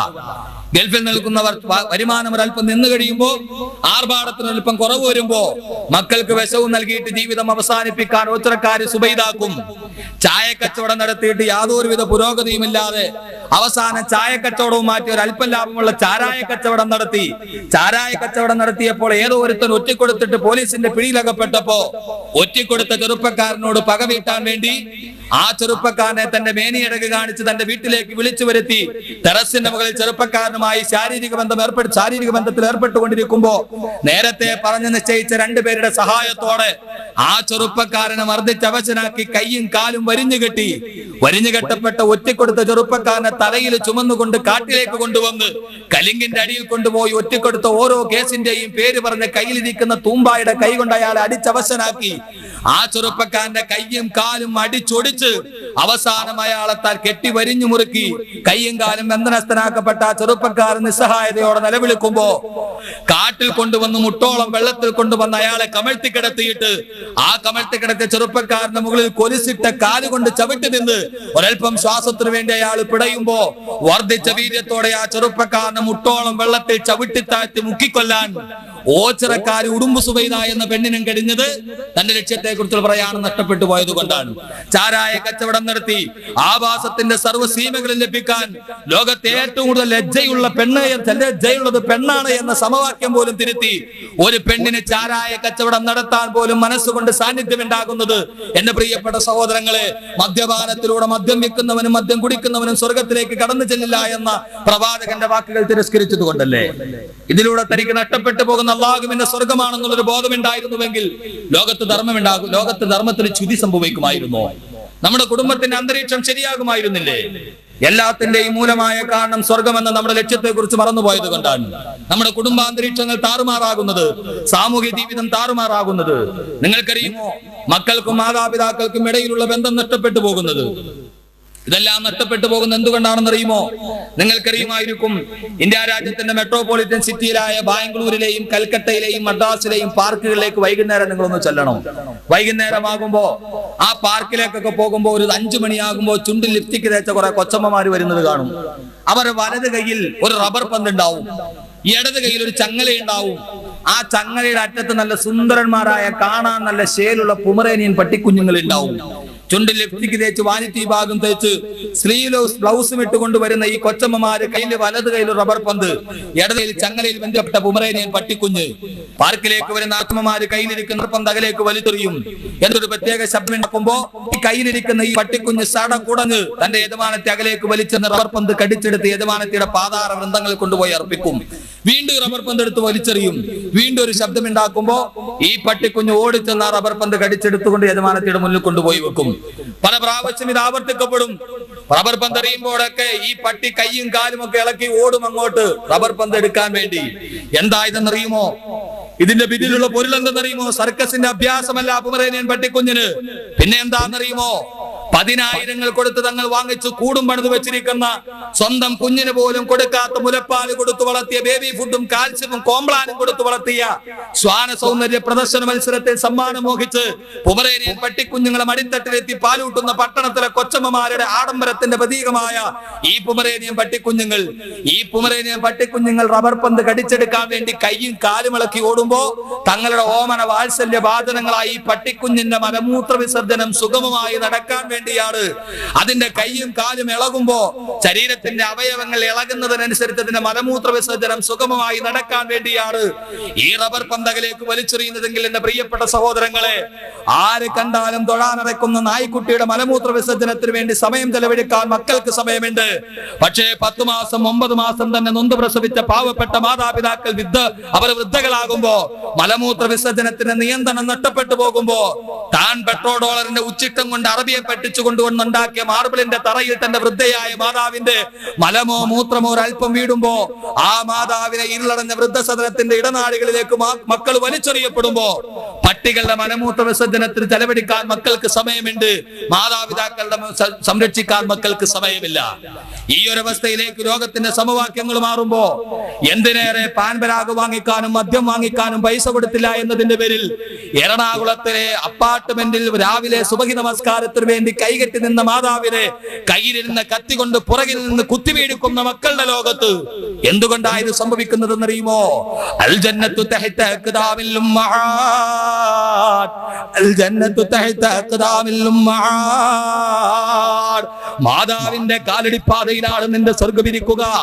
ആ മാതാപിതാക്കളുടെ തൃപ്തിയിലാണ് നിന്റെ അല്ലാഹുവിന്റെ സ്വർഗ്ഗം ഇരിക്കുന്നതെന്ന് പ്രവാചകൻ നബി മുഹമ്മദ് മുസ്തഫ സല്ലല്ലാഹു അലൈഹി വസല്ലമയുടെ ആ വലിയ പ്രഖ്യാപനത്തെ കുറിച്ചുള്ള ലക്ഷ്യത്തിലേക്കുള്ള നിന്റെ പ്രയാണത്തിന് മാതാപിതാക്കളുടെ കോപം നിനക്ക് തടസ്സമാകുമെന്ന പ്രവാചകന്റെ വാക്കുകൾ അനുസരിച്ചിരുന്നു എങ്കിൽ ഈ ലോകത്ത് ഉണ്ടാകുമായിരുന്നോ? ഇന്ന് പൊന്നുപോലെ സൂക്ഷിക്കുന്ന മാതാപിതാക്കളൊക്കെ മക്കൾ ഒരു മാർബിൾ കൊട്ടാരം പണിത ഉമ്മാന്റെ സ്ഥലം തൊഴുത്തിന്റെ അകത്ത്. ആട്ടുതോറ്റ് വെക്കുന്ന മക്കൾക്കെങ്ങാനും ഒരല്പം സൗകര്യം ഉണ്ടായ വാപ്പായും ഉമ്മായും തൊഴുത്തിന്റെ അകത്ത്. എന്താ കാരണം എന്നറിയോ? മാർബിളിന്റെ തറയിൽ കിടന്ന വാപ്പാക്ക് വാദത്തിന്റെ അസുഖം അതുകൊണ്ട് വേണ്ട. ഇതൊക്കെ എന്തുകൊണ്ട് സംഭവിക്കുന്നു? നമ്മുടെ ലക്ഷ്യത്തെ കുറിച്ചുള്ള അതിലേക്ക് പോകാൻ നമുക്ക് തടസ്സങ്ങളായി നിൽക്കുന്ന കാര്യങ്ങളാണ് നാം കൂടുതലായി ചെയ്യുന്നത്. അതുകൊണ്ട് എന്റെ പ്രിയപ്പെട്ട സഹോദരങ്ങളെ, നമുക്ക് നമ്മുടെ ഈ ലക്ഷ്യത്തെ കുറിച്ചുള്ള ബോധമുണ്ടായി അള്ളാഹുവിന്റെ സ്വർഗം കരസ്ഥമാക്കാൻ നമുക്ക് കഴിയണം. അള്ളാഹു അക്കൂട്ടത്തിൽ നമ്മെ എല്ലാവരെയും ഉൾപ്പെടുത്തി അനുഗ്രഹിക്കുമാണ്. ഞാൻ പറഞ്ഞതിന്റെ ആകെ ചുരുക്കം, ലോകത്ത് നടക്കുന്ന സർവ്വ തിന്മകളുടെയും ഏറ്റവും പ്രധാനമായ കാരണം നമ്മുടെ ലക്ഷ്യമായ സ്വർഗത്തിലേക്ക് പോകണമെന്നൊരു ചിന്തയും ആഗ്രഹവും ആശയും നമ്മുടെ മനസ്സിൽ നഷ്ടപ്പെട്ടു പോയതുകൊണ്ടാണ്. സ്വർഗത്തെ കുറിച്ച് നമുക്കറിയില്ല, അതിലേക്ക് പോകണമെന്ന് നമുക്ക് ആഗ്രഹമില്ല. അള്ളാഹു നമുക്കെല്ലാവർക്കും ആ സ്വർഗം നൽകി അനുഗ്രഹിക്കുമാറാകട്ടെ. എല്ലാവർക്കും ഇപ്പൊ സ്വർഗത്തിൽ പോകണമെന്ന് ആഗ്രഹം അല്ലേ? തൃക്കോമലക്കാർക്കെല്ലാം ആഗ്രഹമുണ്ടോ സ്വർഗത്തിൽ പോകണമെന്ന്? ആഗ്രഹമുണ്ട്? ഉണ്ടോ ഇല്ലയോ? ഉണ്ട്. എങ്ങനെ പോകും? സൂപ്പർ ലോട്ടോ എടുത്ത് ചുരണ്ടി നോക്കണമാതിരി നോക്കിയാൽ സ്വർഗത്തിലേക്കുള്ള പാസ് കിട്ടുമോ? എങ്ങനെയാ സ്വർഗത്തിലേക്ക് പോവുക? ആർക്കാ അല്ലാഹു സ്വർഗം നൽകുക? എങ്ങനെയാ സ്വർഗത്തിലേക്ക് പോവുക? എന്റെ പ്രിയപ്പെട്ട സഹോദരങ്ങളെ, അല്ലാഹു സ്വർഗം മനുഷ്യന് വാഗ്ദാനം ചെയ്തിരിക്കുന്നത് ഭൗതികമായ ഏതെങ്കിലും ഒരു മാനദണ്ഡം അനുസരിച്ചായിരുന്നുവെങ്കിൽ, ലോകത്തുള്ള ഏറ്റവും വലിയ സമ്പന്നനാണ് അല്ലാഹു സ്വർഗം നൽകുന്നതെങ്കിൽ, അല്ലാഹു സ്വർഗം നൽകുന്നത് ആർക്കാ? ലോകത്തിലെ ഏറ്റവും വലിയ സമ്പന്നനാണ് അല്ലാഹു സുബ്ഹാനഹു വ തആല സ്വർഗം നൽകേണ്ടതെങ്കിൽ അല്ലാഹു സ്വർഗം നൽകുന്നത് ആർക്കാ? വളരെ ചുരുക്കി നമ്മുടെ വിഷയം നമുക്ക് കൊണ്ടുപോകാം. അങ്ങനെ സമ്പത്തിന്റെ അടിസ്ഥാനത്തിലോ മാനദണ്ഡത്തിലോ ആണ് അല്ലാഹു സ്വർഗത്തെ നിശ്ചയിച്ചിരുന്നതെങ്കിൽ, ലോകത്ത് അല്ലാഹു സ്വർഗം കൊടുക്കേണ്ട ഹിന്ദുജക്കോ അംബാനിക്കോ അല്ല. ബ്രൂണൈ നദിക്കരയിൽ 2222 ശീതീകരിച്ച റൂമിന്റെ ഉള്ളിൽ കിടന്നുറങ്ങുന്ന ബ്രൂണൈ സുൽത്താനുമല്ല. പിന്നെയോ ലോകത്തിലെ ഏറ്റവും വലിയ സമ്പന്നൻ അല്ലാഹു തന്നെ പരിചയപ്പെടുത്തിയ فخرج على قومهن قارون كان من قوم موسى فبغى عليهم وآتيناه من الكنوز ما إن مفاتحه لتنوء بالعصبة أولي القوة إذ قال له قومه لا تفرح إن الله لا يحب الفرحين. ലോകത്തിലെ ഏറ്റവും വലിയ സമ്പന്നൻ അല്ലാഹു പരിചയപ്പെടുത്തിയ ആരുടെയാണോ ഖജനാവ് പൂട്ടിവെച്ചിരുന്ന താക്കോല് പോലും തുറക്കാൻ വേണ്ടി 70ഓളം കഴുതകളുടെ കൂമ്പാരമുണ്ടായിരുന്നതെങ്കിൽ ഖജനാവ് പൂട്ടിവെച്ച താക്കോല് ചുമക്കാൻ വേണ്ടി മാത്രം കഴുതക്കൂട്ടങ്ങൾ ഉണ്ടായിരുന്ന ലോകത്തിലെ ഏറ്റവും വലിയ സമ്പന്നനായ കാറൂനിന് അല്ലാഹു സ്വർഗം നൽകേണ്ടത്. പക്ഷേ അല്ലാഹു കാറൂനിന് സ്വർഗം കൊടുത്തില്ല. സമ്പത്തിന്റെ അടിസ്ഥാനത്തിലല്ല അല്ലാഹു സ്വർഗം കൊടുക്കുക. ഇനി അല്ലാഹു സ്വർഗം കൊടുക്കുന്നത് ഏതെങ്കിലും ഒരു മനുഷ്യന്റെ തറവാടിത്തത്തിന്റെ അടിസ്ഥാനത്തിലാണെങ്കിൽ, തൃക്കോമലയിൽ താമസിക്കുന്ന ഏറ്റവും വലിയ തറവാട്ടിലെ ആളുകൾക്ക് അല്ലാഹു സ്വർഗം നൽകുന്നതെങ്കിൽ, തറവാടാണ്, കുടുംബ മഹിമയാണ് സ്വർഗപ്രവേശനത്തിന്റെ മാനദണ്ഡമെങ്കിൽ അല്ലാഹു സ്വർഗം കൊടുക്കേണ്ടതാർക്കാ? ലോകത്തിലെ ഏറ്റവും വലിയ അസ്റാഫുൽ ഖൗം എന്നറിയപ്പെടുന്ന, ഏറ്റവും വലിയ തറവാടിത്തമുള്ള കാരണവന്മാരെന്നറിയപ്പെടുന്ന, ഇന്നും ഹജ്ജിന് പോകുന്ന ഹാജിമാരുടെ സംരക്ഷണ ചുമതല ഏറ്റെടുക്കുന്ന ഖുറൈശി കുടുംബത്തിനല്ലേ, ആ ഖുറൈശി കുടുംബത്തിന്റെ പിതൃവ്യനായ അബൂ താലിബിനല്ലേ അല്ലാഹു സ്വർഗം കൊടുക്കേണ്ടത്. പക്ഷേ അല്ലാഹു അബൂ താലിബിനും സ്വർഗം കൊടുത്തിട്ടില്ല. അല്ലാഹു സുബ്ഹാനഹു വ തആല കുടുംബ മഹിമയുടെ പാരമ്പര്യത്തിന് മേലും അല്ലാഹു സ്വർഗം കൊടുക്കൂല. ഇനി ലോകത്തിലെ ഏറ്റവും വലിയ ശക്തിയുള്ള ആൾക്ക് അല്ലാഹു സ്വർഗം കൊടുക്കുക എന്ന് തീരുമാനിച്ചാൽ അല്ലാഹു സ്വർഗം കൊടുക്കേണ്ടതാർക്കാ? ആ മനുഷ്യൻ പോയി ഇരുന്ന് കഴിഞ്ഞാൽ, ആ മനുഷ്യൻ ഒരു വിരിപ്പിൽ ഇരുന്ന് കഴിഞ്ഞാൽ, ആ വിരിപ്പിന്റെ 4 ഭാഗത്ത് നിന്ന് 10 പേര് വെച്ച് 40 പേര് പിടിച്ചാൽ ആ മനുഷ്യനിരുന്ന വിരിപ്പ് പോലും ഒന്ന് ചലിക്കില്ല എന്ന് ചരിത്രം പരിചയപ്പെടുത്തിയ സാക്ഷാൽ അബൂ ജഹലിനല്ലേ അല്ലാഹു സ്വർഗം കൊടുക്കേണ്ടത്. പക്ഷേ അല്ലാഹു അബൂ ജഹലിനും സ്വർഗം കൊടുത്തില്ല. പിന്നെ അല്ലാഹു സ്വർഗം കൊടുക്കുന്ന മാനദണ്ഡമേതാ? സമ്പത്തല്ല, കുടുംബ മഹിമയല്ല, സൗന്ദര്യമല്ല, തറവാടിത്തമല്ല. പിന്നെ അല്ലാഹു മനുഷ്യർക്ക് സ്വർഗം വാഗ്ദാനം ചെയ്തിരിക്കുന്നത് എന്തിന്റെ പേരിലാണെന്നറിയുമോ? അല്ലാഹു സ്വർഗത്തിലേക്ക് പോകാൻ അല്ലാഹു പറയുന്നത്, ആർക്കെങ്കിലും അല്ലാഹുവിന്റെ മഹിതമായ സ്വർഗം വേണമെന്ന് ആഗ്രഹമുണ്ടോ? അല്ലാഹു പറയുക, 2 നിബന്ധനകളുടെ അടിസ്ഥാനത്തിൽ അല്ലാഹു സ്വർഗം വാഗ്ദാനം ചെയ്യുക. ഏതാ 2 വാഗ്ദാനം എന്നറിയുമോ? 2 നിബന്ധനകൾ എന്തെന്നറിയുമോ? വല്ലദീന ആമനൂ വഅമിലുസ് സാലിഹാത്തി സനുദ്ഖിലുഹും ജന്നാത്തിൻ തജ്രി മിൻ തഹ്തിഹൽ അൻഹാർ ഖാലിദീന ഫീഹാ അബദാ. അല്ലാഹു പറയുകയാ, എന്റെ സ്വർഗം വേണമെന്ന് നിങ്ങൾക്ക് ആർക്കെങ്കിലും ആഗ്രഹമുണ്ടോ? 2 കാര്യങ്ങൾ നിങ്ങൾ ചെയ്യുക. ഒന്നാമത്തേതേതാ? വല്ലദീന ആമനൂ വഅമിലുസ് സാലിഹാത്ത്. അല്ലാഹു പറയുകയാണ്, ഒന്നാമത് നിങ്ങൾ ചെയ്യേണ്ട കാര്യം ഏതെന്നറിയുമോ? വല്ലദീന ആമനൂ, ഈമാൻ നിങ്ങൾ പൂർത്തീകരിക്കണമേ. അല്ലാഹു സ്വർഗം നൽകുന്നതിന്റെ അടിസ്ഥാനത്തിലാ, 2 നിബന്ധനകളുടെ അടിസ്ഥാനത്തിലാണ്. ആർക്കെങ്കിലും സ്വർഗത്തിൽ പോകണമെന്ന് ആഗ്രഹം ഉണ്ടെങ്കിൽ, തൃക്കോമലക്കാർക്ക് പോകണമെന്നുണ്ടെങ്കിൽ ഇൻഷാ അല്ലാഹ് ഈ 2 കാര്യങ്ങൾ ചെയ്യാൻ അല്ലാഹു സ്വർഗം ഉറപ്പാണ്. അല്ലാഹു അക്കൂട്ടത്തിൽ നമ്മെ എല്ലാവരും ഉൾപ്പെടുത്തി അനുഗ്രഹിക്കുമാണ്. അല്ലാഹു പറയുന്ന ഒന്നാമത്തെ നിബന്ധന വല്ലദീന ആമനു. സമ്പത്തിന്റെ പേരിൽ അല്ലാഹു സ്വർഗം കൊടുക്കുവോ? ഇല്ല. തറവാടിത്തത്തിന്റെ പേരിൽ കൊടുക്കുവോ? ഇല്ല. കായിക ബലത്തിന്റെ പേരിൽ കൊടുക്കുവോ? അതുമില്ല. അധികാരത്തിന്റെ പേരിൽ കൊടുക്കോ? ഇല്ല. അങ്ങനെ ഉണ്ടായിരുന്നെങ്കിൽ ഫിർഔന് കിട്ടണമായിരുന്നു. അത് ഉണ്ടായില്ല. ഇന്നേ അല്ലാഹു സ്വർഗം കൊടുക്കുക. അല്ലാഹു ഖുർആനിൽ, പരിശുദ്ധമായ ഖുർആനിന്റെ പല സ്ഥലങ്ങളിലും അല്ലാഹു പറയുന്നുണ്ട് സ്വർഗം കിട്ടാൻ 2 നിബന്ധനയാണ്. ഒന്ന് വല്ലദീന ആമനു, ഈമാൻ ഉണ്ടാവുക. ഇൻഷാ അല്ലാഹ് ഇന്ന് നമുക്ക് അതിനെ കുറിച്ച് ചർച്ച ചെയ്യാം. 2ാമത്തെ നിബന്ധന വഅമിലുസ് സാലിഹാത്ത്, അത് നാളെയും ചർച്ച ചെയ്യാം. അത് കഴിഞ്ഞ് ഒരു ദിവസവും കൂടി വേണം. ഇത് 2 പൂർത്തീകരിച്ച് അല്ലാഹു നമുക്ക് തരുന്ന എന്താ? സ്വർഗം. നമുക്ക് എല്ലാവർക്കും ഉണ്ടാവും. ഈ സ്വർഗം എന്ന് പറഞ്ഞാൽ എന്താ? അല്ലാഹു സ്വർഗത്തെ കുറിച്ച് ഖുർആനിൽ പറയുക, ആകാശ ഭൂമികളുടെ വീതി ഉണ്ടെന്നാണ്. ശരീഅത്തിന്റെ നിയമം അനുസരിച്ച് ഇപ്പോൾ തന്നെ സ്വർഗം അല്ലാഹു സൃഷ്ടിച്ചിട്ടുമുണ്ട്. അപ്പോൾ ന്യായമായിട്ടും ഒരു സംശയം ഉണ്ടാവും, ഇത്രയും ആകാശഭൂമികളെക്കാൾ വിശാലമായ സ്വർഗം അല്ലാഹു ഭൂമിയിൽ ഇപ്പോഴേ സൃഷ്ടിച്ചിട്ടുണ്ടെങ്കിൽ അത് എവിടെയായിരിക്കാം? നമ്മൾ കാണാത്തത് എന്താ? ശാസ്ത്രീയ വീക്ഷണത്തിൽ തന്നെ സ്വർഗം ഉണ്ടോ ഇല്ലയോ നമുക്ക് ഇൻഷാ അല്ലാഹ് ചർച്ച ചെയ്യാം. അല്ലാഹു സുബ്ഹാനഹു വ തആല തൗഫീഖ് നൽകി അനുഗ്രഹിക്കുന്നു. ഇന്നത്തെ നമ്മുടെ ചർച്ച സ്വർഗത്തിലേക്ക് പോകാനുള്ള ഒന്നാമത്തെ നിബന്ധന വല്ലദീന ആമനു, ഈമാൻ ഉണ്ടാവും. ഈമാൻ എന്ന് പറഞ്ഞാൽ എന്താ? അള്ളാഹുവിനെ കുറിച്ചുള്ള പൂർണ്ണമായ വിശ്വാസം ഉണ്ടാവുക. അത് നമുക്ക് എല്ലാവർക്കും ഉണ്ട്, അല്ലേ? അള്ളാഹുവിനെ കുറിച്ചുള്ള വിശ്വാസം ഉണ്ടാവുക, അത് നമുക്ക് എല്ലാവർക്കും ഉള്ളത് കൊണ്ടാണല്ലോ നമ്മൾ ഇവിടെ വന്നിരിക്കുന്നത്. അല്ലെങ്കിൽ ഈ സമയത്ത് സുഖമായിട്ട് കടന്നുറങ്ങിയ അല്ലാഹു സുബ്ഹാനഹു വ തആല സ്വർഗത്തിലേക്ക് പോകാനുള്ള നിബന്ധനയായി അല്ലാഹു പറയുന്ന ഈമാൻ നമ്മുടെ ഈമാനല്ല. പിന്നെ ഏത് ഈമാനാണ്? പൂർണ്ണമായ ഈമാൻ ഉണ്ടാവുക. വല്ലദീന ആമനു, പൂർണ്ണമായ വിശ്വാസം ഉണ്ടാവുക അല്ലാഹുവിനെ കുറിച്ച്. ആ വിശ്വാസം ഏത് വിശ്വാസമാണ്? എന്റെ പ്രിയപ്പെട്ട സഹോദരങ്ങളെ, അല്ലാഹുവിന് വേണ്ടി നമുക്ക് ഇഷ്ടപ്പെട്ടതെല്ലാം ത്യജിക്കാൻ കഴിയുന്ന അവസ്ഥയിലെത്തുക. അല്ലാഹുവിന് വേണ്ടി നമ്മുടെ ജീവിതത്തിൽ ഏറ്റവും വിലപ്പെട്ടതെല്ലാം അല്ലാഹുവിന് വേണ്ടി ഉപേക്ഷിക്കാൻ തയ്യാറാകുന്ന അവസ്ഥയിൽ നമ്മുടെ ഈമാൻ എത്തിച്ചേരുക. ആ ഈമാൻ ആ അവസ്ഥയിൽ എത്തിച്ചേർന്നാൽ അള്ളാഹുവിന്റെ സ്വർഗം കിട്ടും. ഏതാവസ്ഥ? നമുക്ക് ഏറ്റവും ഇഷ്ടപ്പെട്ടതല്ല അള്ളാഹുവിനെ ഉപേക്ഷിക്കാൻ തയ്യാറാവുക. നമുക്ക് ഏറ്റവും ഇഷ്ടപ്പെട്ടതാണ് നമ്മൾ ഈ തിരുമ്മി വെക്കണ സാധനം തന്നെ, കാശ്. അത് അള്ളാഹ്ക്ക് വേണ്ടി കൊടുക്കാൻ തയ്യാറാകുന്ന അവസ്ഥയിലെത്തുക. അള്ളാഹുവിനെ കുറിച്ചുള്ള പൂർണ്ണമായ വിശ്വാസം എന്ന പ്രിയപ്പെട്ട സഹോദരങ്ങളെ നമ്മുടെ മനസ്സിലുണ്ടാവുക. നമുക്ക് ഏറ്റവും വിലപ്പെട്ടതെല്ലാം അള്ളാഹുവിന് വേണ്ടി ഉപേക്ഷിക്കാൻ കഴിയുന്ന അവസ്ഥയിലെത്തുക. ബഹുമാനപ്പെട്ട ഖലീലുല്ലാഹി ഇബ്രാഹിം നബി അലൈഹിസ്സലാത്തു വസ്സലാം, ഇബ്രാഹിം നബി അലൈഹിസ്സലാത്തു വസ്സലാമിനെ കുറിച്ച് അള്ളാഹു പറഞ്ഞു, വത്തഖദല്ലാഹു ഇബ്രാഹിമ ഖലീല. അള്ളാഹു ഇബ്രാഹിം നബിയെ തന്റെ ഖലീലാക്കി തെരഞ്ഞെടുത്തിരിക്കുകയാണ്. ഖലീൽ എന്ന് പറഞ്ഞതിന്റെ അർത്ഥം എന്താ? ഖലീലിന്റെ അർത്ഥം എന്താ? കൂട്ടുകാരൻ.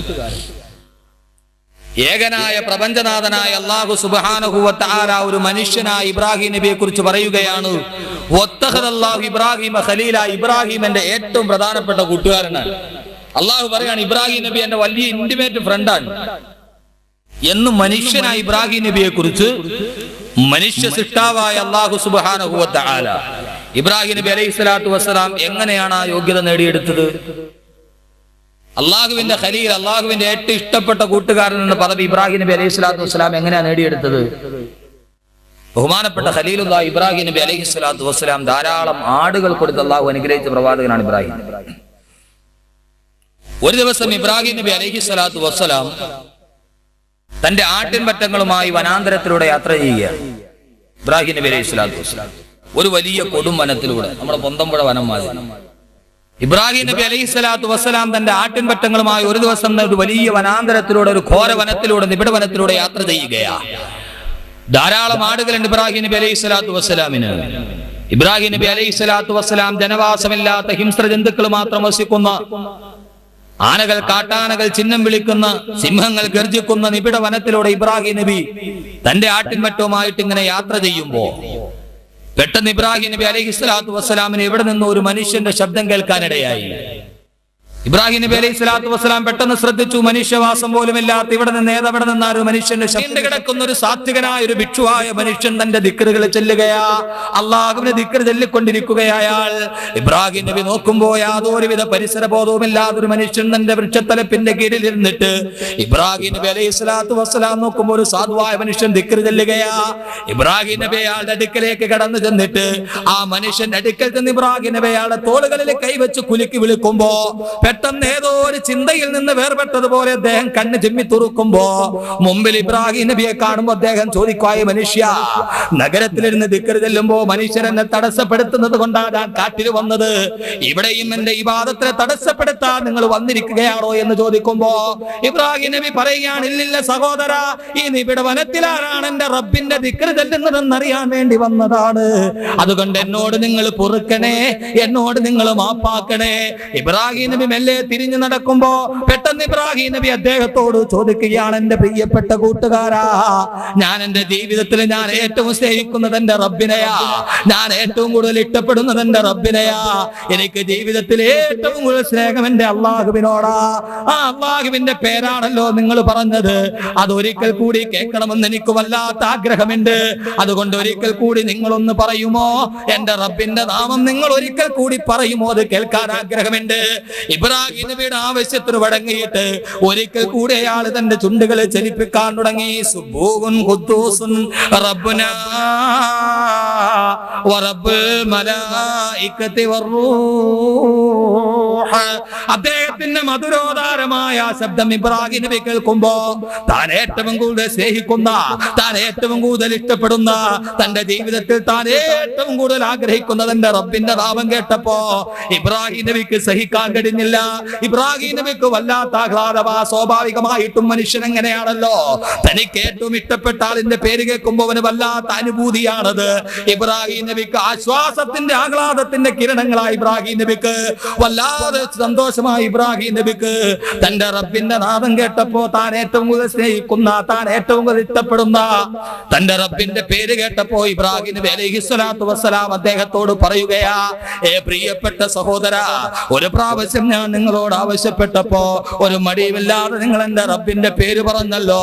അതിന് പ്രതിഫലമായിട്ട് ഞാൻ നിങ്ങൾക്ക് നൽകുന്നത് എന്താണെന്നറിയുമോ? വലക നിസ്ഫു മാ തറാ, വലക നിസ്ഫു മാ തറാ.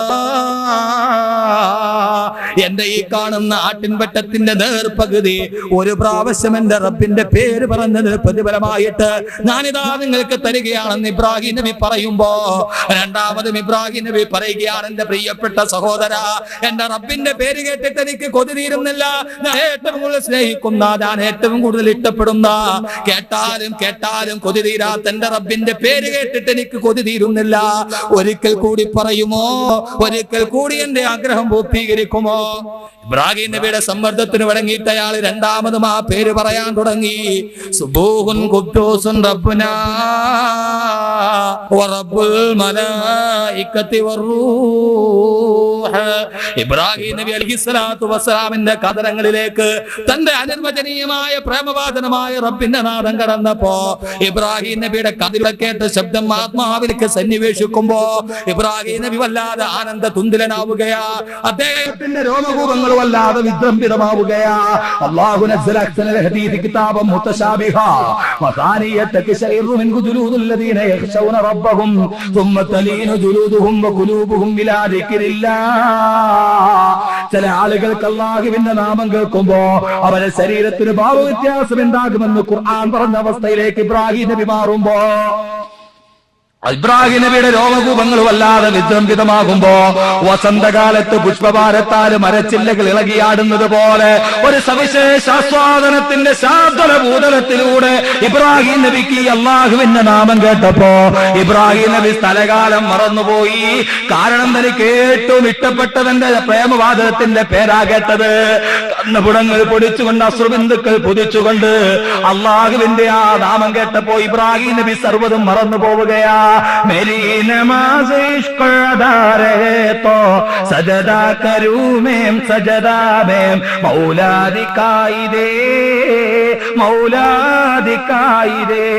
अंगों में आंखते बाल गाए अगर कोई अमदा भी हो तो अर्श अल्लाह दिखाई दे, अर्श अल्लाह दिखाई दे. അല്ലാഹുവേ, നിന്നോടുള്ള സ്നേഹം എന്റെ മനസ്സിൽ വല്ലാതെ കാണ്ഡത്തിലെത്തിക്കടിയുമ്പോ നിന്റെ മുന്നിൽ സുജൂദിൽ കിടക്കുമ്പോ അർശും അല്ലാദിക്കായിരേ, സുജൂദിൽ കിടന്നുകൊണ്ട് അർശിന്റെ മുകളിൽ ഉപവിഷ്ടനായ നിന്റെ അസ്തിത്വത്തിന്റെ റാത്തിനെ അല്ലാഹുവേ എന്റെ അകത്തുകൊണ്ട് ഞാൻ കണ്ടുപോകുമെന്ന് അല്ലാമ ജലാലുദ്ദീൻ റൂമി പറഞ്ഞ അവസ്ഥയിലേക്ക് ഇബ്രാഹിം നബി പരിവർത്തിക്കപ്പെട്ടപ്പോ ഇബ്രാഹിം നബി അദ്ദേഹത്തോട് പറയുകയായ, സഹോദര, രണ്ടാമതും എന്റെ റബ്ബിന്റെ പേര് പറഞ്ഞപ്പോ ഒരു മടിയുമില്ലാതെ നിങ്ങളത് പറഞ്ഞല്ലോ. അതിന് പ്രതിഫലമായിട്ട് ഞാൻ നിങ്ങൾക്ക് തരുന്നത് എന്താണെന്നറിയുമോ? വലക ജമീഉ മാ തറാ, വലക ജമീഉ മാ തറാ. എന്റെ ഈ കാണുന്ന ആട്ടിൻപറ്റത്തെ മുഴുവനും ഒരു പ്രാവശ്യം എന്റെ രണ്ട് പ്രാവശ്യം എന്റെ റബ്ബിന്റെ പേര് പറഞ്ഞത് പ്രതിഫലമായിട്ട് ഞാനിതാ തരികയാണെന്ന് ഇബ്രാഹിം നബി പറഞ്ഞു പോയെങ്കിൽ രണ്ട് പ്രാവശ്യം എന്റെ റബ്ബിന്റെ പേര് പറഞ്ഞവന് പ്രതിഫലമായിട്ട് ആയിരക്കണക്കിന് ആടുകളെ പുല്ലുപോലെ വലിച്ചെറിഞ്ഞ ഇബ്രാഹിം നബിയെ കുറിച്ച് അള്ളാഹു പറഞ്ഞതിൽ അതിശയോക്തിയുണ്ടോ മുസ്ലിമേ? വത്തഖദല്ലാഹു ഇബ്രാഹിമ ഖലീലാ. ഇബ്രാഹിം എന്റെ പ്രിയപ്പെട്ട കൂട്ടുകാരനാണെന്ന് റബ്ബ് പറഞ്ഞ അതിന്റെ പേരിൽ പിന്നെ നമുക്ക് അതിശയോക്തിയുണ്ടോ? അർത്ഥഗർഭമായി നാം ചിന്തിക്കണോ? എന്റെ പ്രിയപ്പെട്ട സഹോദരിമാരെ, അറിയുമല്ലോ റബീഅത്ത് ബിൻ ഹൈസമിനെ. റബീഅത്ത് ബിൻ ഹൈസം റളിയല്ലാഹു തആല അൻഹു അല്ലാഹുവിന്റെ റസൂൽ നബി മുഹമ്മദ് മുസ്തഫ സ്വല്ലല്ലാഹു അലൈഹി വസല്ലം ആ കുളിരുള്ള ഒരു രാത്രിയിൽ പ്രവാചകൻ തഹജ്ജുദ് നമസ്കാരത്തിന് വേണ്ടി വരുമ്പോ അല്ലാഹുവിന്റെ റസൂലിന് വല്ലാത്ത തണുപ്പുള്ള രാത്രിയിൽ wudu ചെയ്യാൻ വെള്ളവും ചൂടാക്കി ഉറക്കമെടുത്ത് കാത്തിരിക്കുക റബിയ. പ്രവാചകന് വല്ലാത്ത സന്തോഷമായി. അല്ലാഹുവിന്റെ റസൂൽ റബിയോട് ചോദിച്ചു, റബിയ, എന്ത് വേണമെങ്കിലും ചോദിച്ചോ റബിയ, എന്ത് വേണമെങ്കിലും ഞാൻ തരാമെന്ന് പറയുമ്പോ റബിയ ചോദിച്ചതെന്താ? നബിയേ, അസ്അലുക മുറാഫഖതക ഫിൽ ജന്ന. നബിയേ, എനിക്ക് സ്വർഗ്ഗത്തിൽ അങ്ങയുടെ കൂടെ ഒരു സീറ്റ് മതി നബിയേ. അല്ലാഹുവിന്റെ റസൂലിനോട് റബിയ ചോദിച്ച പാതിരാത്രിയിലെ ചോദ്യവും സ്വർഗ്ഗമാ. ഉറക്കത്തിൽ നിന്ന് വിളിച്ചതിനേക്കാളും സഹാബാക്കൾക്ക് സ്വർഗ്ഗം മതി. നമുക്ക് വേണ്ടാത്ത സ്വർഗ്ഗം സഹാബാക്കൾക്ക് വേണം. ഇതേ റബീഅത്ത് ബിൻ ഹൈസം റളിയല്ലാഹു തആല അൻഹു അല്ലാഹുവിന്റെ പ്രവാചകന്റെ വഫാത്തിന് ശേഷം ഒരു രാത്രിയിൽ കിടന്നുറങ്ങുകയാ. കിടന്നുറങ്ങുമ്പോ റബിയ അല്ലാഹുവിന്റെ റസൂലിനെ സ്വപ്നം കാണുകയാ ഉറക്കത്തില്. അല്ലാഹുവിന്റെ റസൂൽ റബിയോട് ചോദിക്കാ, റബിയ, പാതിരാത്രി രാത്രിയിൽ നിന്ന് സ്വർഗം വേണമെന്ന് ചോദിച്ചിട്ട് രാത്രിയിൽ കിടന്ന് കുറുക്കം വലിച്ചുറങ്ങിയാൽ സ്വർഗം കിട്ടൂല. അതുകൊണ്ട് രാവിലെ എഴുന്നേറ്റ് മിസ്റിലേക്ക് പോവ്. അവിടെ അള്ളാഹുവിനെയും പ്രവാചകനെയും സ്നേഹിക്കുന്ന ഒരു പെണ്ണുണ്ട്. ആ പെണ്ണിന്റെ അടുക്കൽ പോയിട്ട് ഉപദേശം ചോദിക്ക് റബിയ, സ്വർഗത്തിലേക്ക് പോകാനുള്ള വഴി ചോദിക്ക് റബിയ. റബിയ റളിയല്ലാഹു തആല അൻഹു രാവിലെ മിസ്റിലേക്ക് യാത്രയാവുകയാ. അവിടെ പോയിട്ട് ആളുകളോട് ചോദിക്കുക, അള്ളാഹുവിനെയും പ്രവാചകനെയും സ്നേഹിക്കുന്ന ഒരു പെണ്ണിനെ അറിയുമോ? എല്ലാവരും കൈമലർത്തി, അങ്ങനെ ഒരു പെണ്ണിനെ കുറിച്ച് അറിയില്ല. അവസാനം ഒരാൾ കാണിച്ചു കൊടുത്ത പെണ്ണിനെ കുറിച്ച് ഞങ്ങൾക്കറിയാം, പക്ഷെ ആ പെണ്ണെപ്പോഴും പാട്ട് പാടിക്കൊണ്ടാ നടക്കല്. ആ പെണ്ണിന് ഭ്രാന്താണെന്നാ എല്ലാവരും പറയുക. റബിയ ചോദിച്ചു, ആ പെണ്ണെവിടെ? അയാൾ അകലേക്ക് വിരൽ ചൂണ്ടുമ്പോ അന്നകലേതാ ഏകാന്ത പതികയെ പോലെ വിജനമായ ഒരു സ്ഥലത്ത് പെണ്ണിരിക്കുകയാ. ആ പെണ്ണിന്റെ ചുണ്ടുകളിലൂടെ കാവ്യശകലങ്ങൾ പുറത്തേക്ക് വരുന്നുണ്ട്.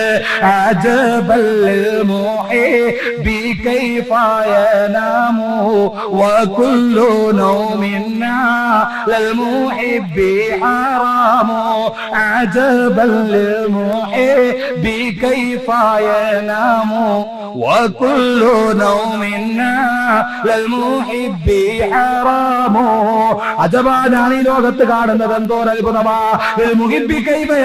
സ്നേഹിക്കുന്നത് എങ്ങനെയാ ഉറങ്ങാൻ കഴിയുക?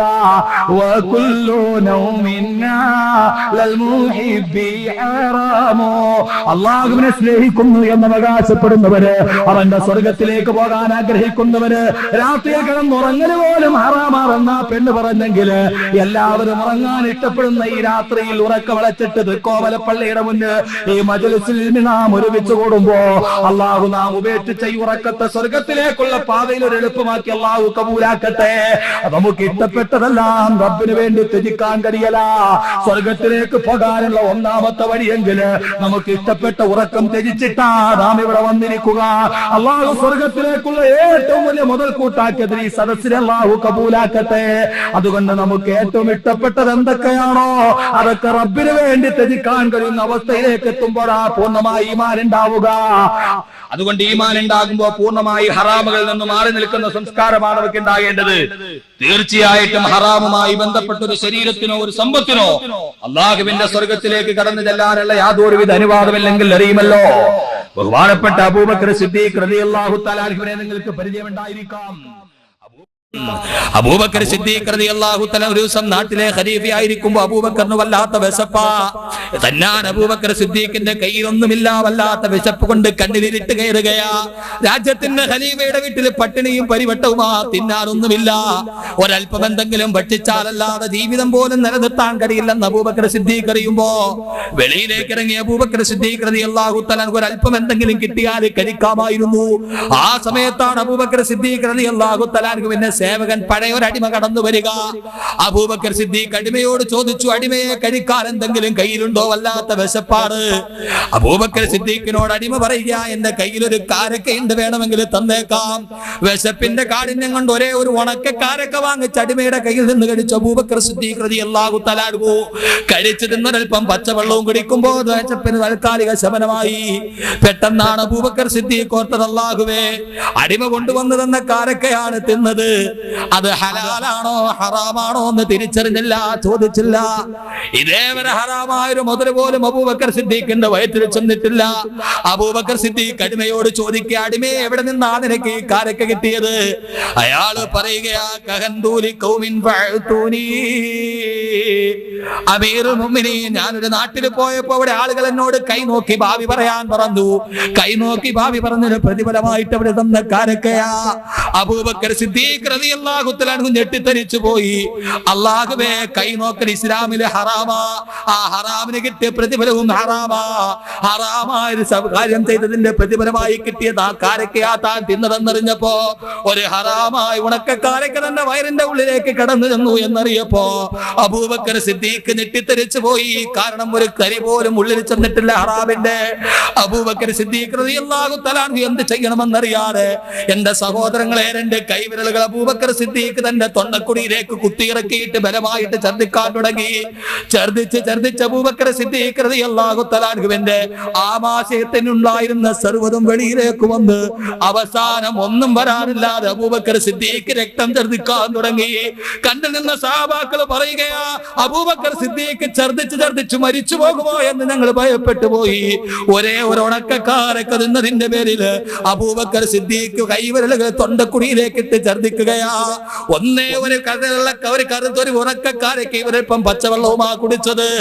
അവസാനം ആമാശയത്തിൽ നിന്ന് ഭക്ഷണ പദാർത്ഥങ്ങളൊന്നും വരാനില്ലാതെ രക്തം ഛർദ്ദിക്കാൻ തുടങ്ങുമ്പോ അവസാനം രക്തം ഛർദ്ദിച്ച് തളർന്ന അവസരായ അബൂബക്കർ സിദ്ദീഖ് താഴേക്ക് കുത്തിയിരുന്ന് തന്റെ രണ്ട് കൈയും എടുത്തിട്ട് തലയിലേക്ക് വെച്ചിട്ട് അബൂബക്കർ സിദ്ദീഖ് റളിയല്ലാഹു തആല അൻഹു പൊട്ടിക്കരയുകയാ. ഏങ്ങി കൊച്ചു കുഞ്ഞുങ്ങൾ കരയുന്നത് മാതിരി കരഞ്ഞിട്ട് ആകാശത്തേക്ക് കൈകൾ ഉയർത്തിയിട്ട് അബൂബക്കർ സിദ്ദീഖ് റളിയല്ലാഹു തആല അൻഹു പറയുകയാ, പടച്ച റബ്ബേ, അല്ലാഹുവേ, വിശപ്പിന്റെ കാഠിന്യം കൊണ്ട് മരിച്ചു പോകുമോ എന്ന് ഭയപ്പെട്ടപ്പോ അല്ലാഹുവേ, അറിയാതെ ഒരു ഉണക്കക്കാരൊക്കെ തിന്നുപോയി റബ്ബേ. ഹറാമാണെന്നറിഞ്ഞപ്പോ സർവ്വതും ഞാൻ തിന്നതെല്ലാം വെളിയിലേക്ക് കളഞ്ഞുപോയി റബ്ബേ. ഇനി എങ്ങാനും ആ കാരക്കയുടെ ഏതെങ്കിലും ഒരു അംശം അബൂബക്കറിന്റെ മജ്ജയിലോ മാംസത്തിലോ അലിഞ്ഞു ചേർന്നാൽ അത് വെളിയിലേക്ക് കൊണ്ടുവരാൻ അബൂബക്കറിന് കഴിയില്ല അല്ലാ.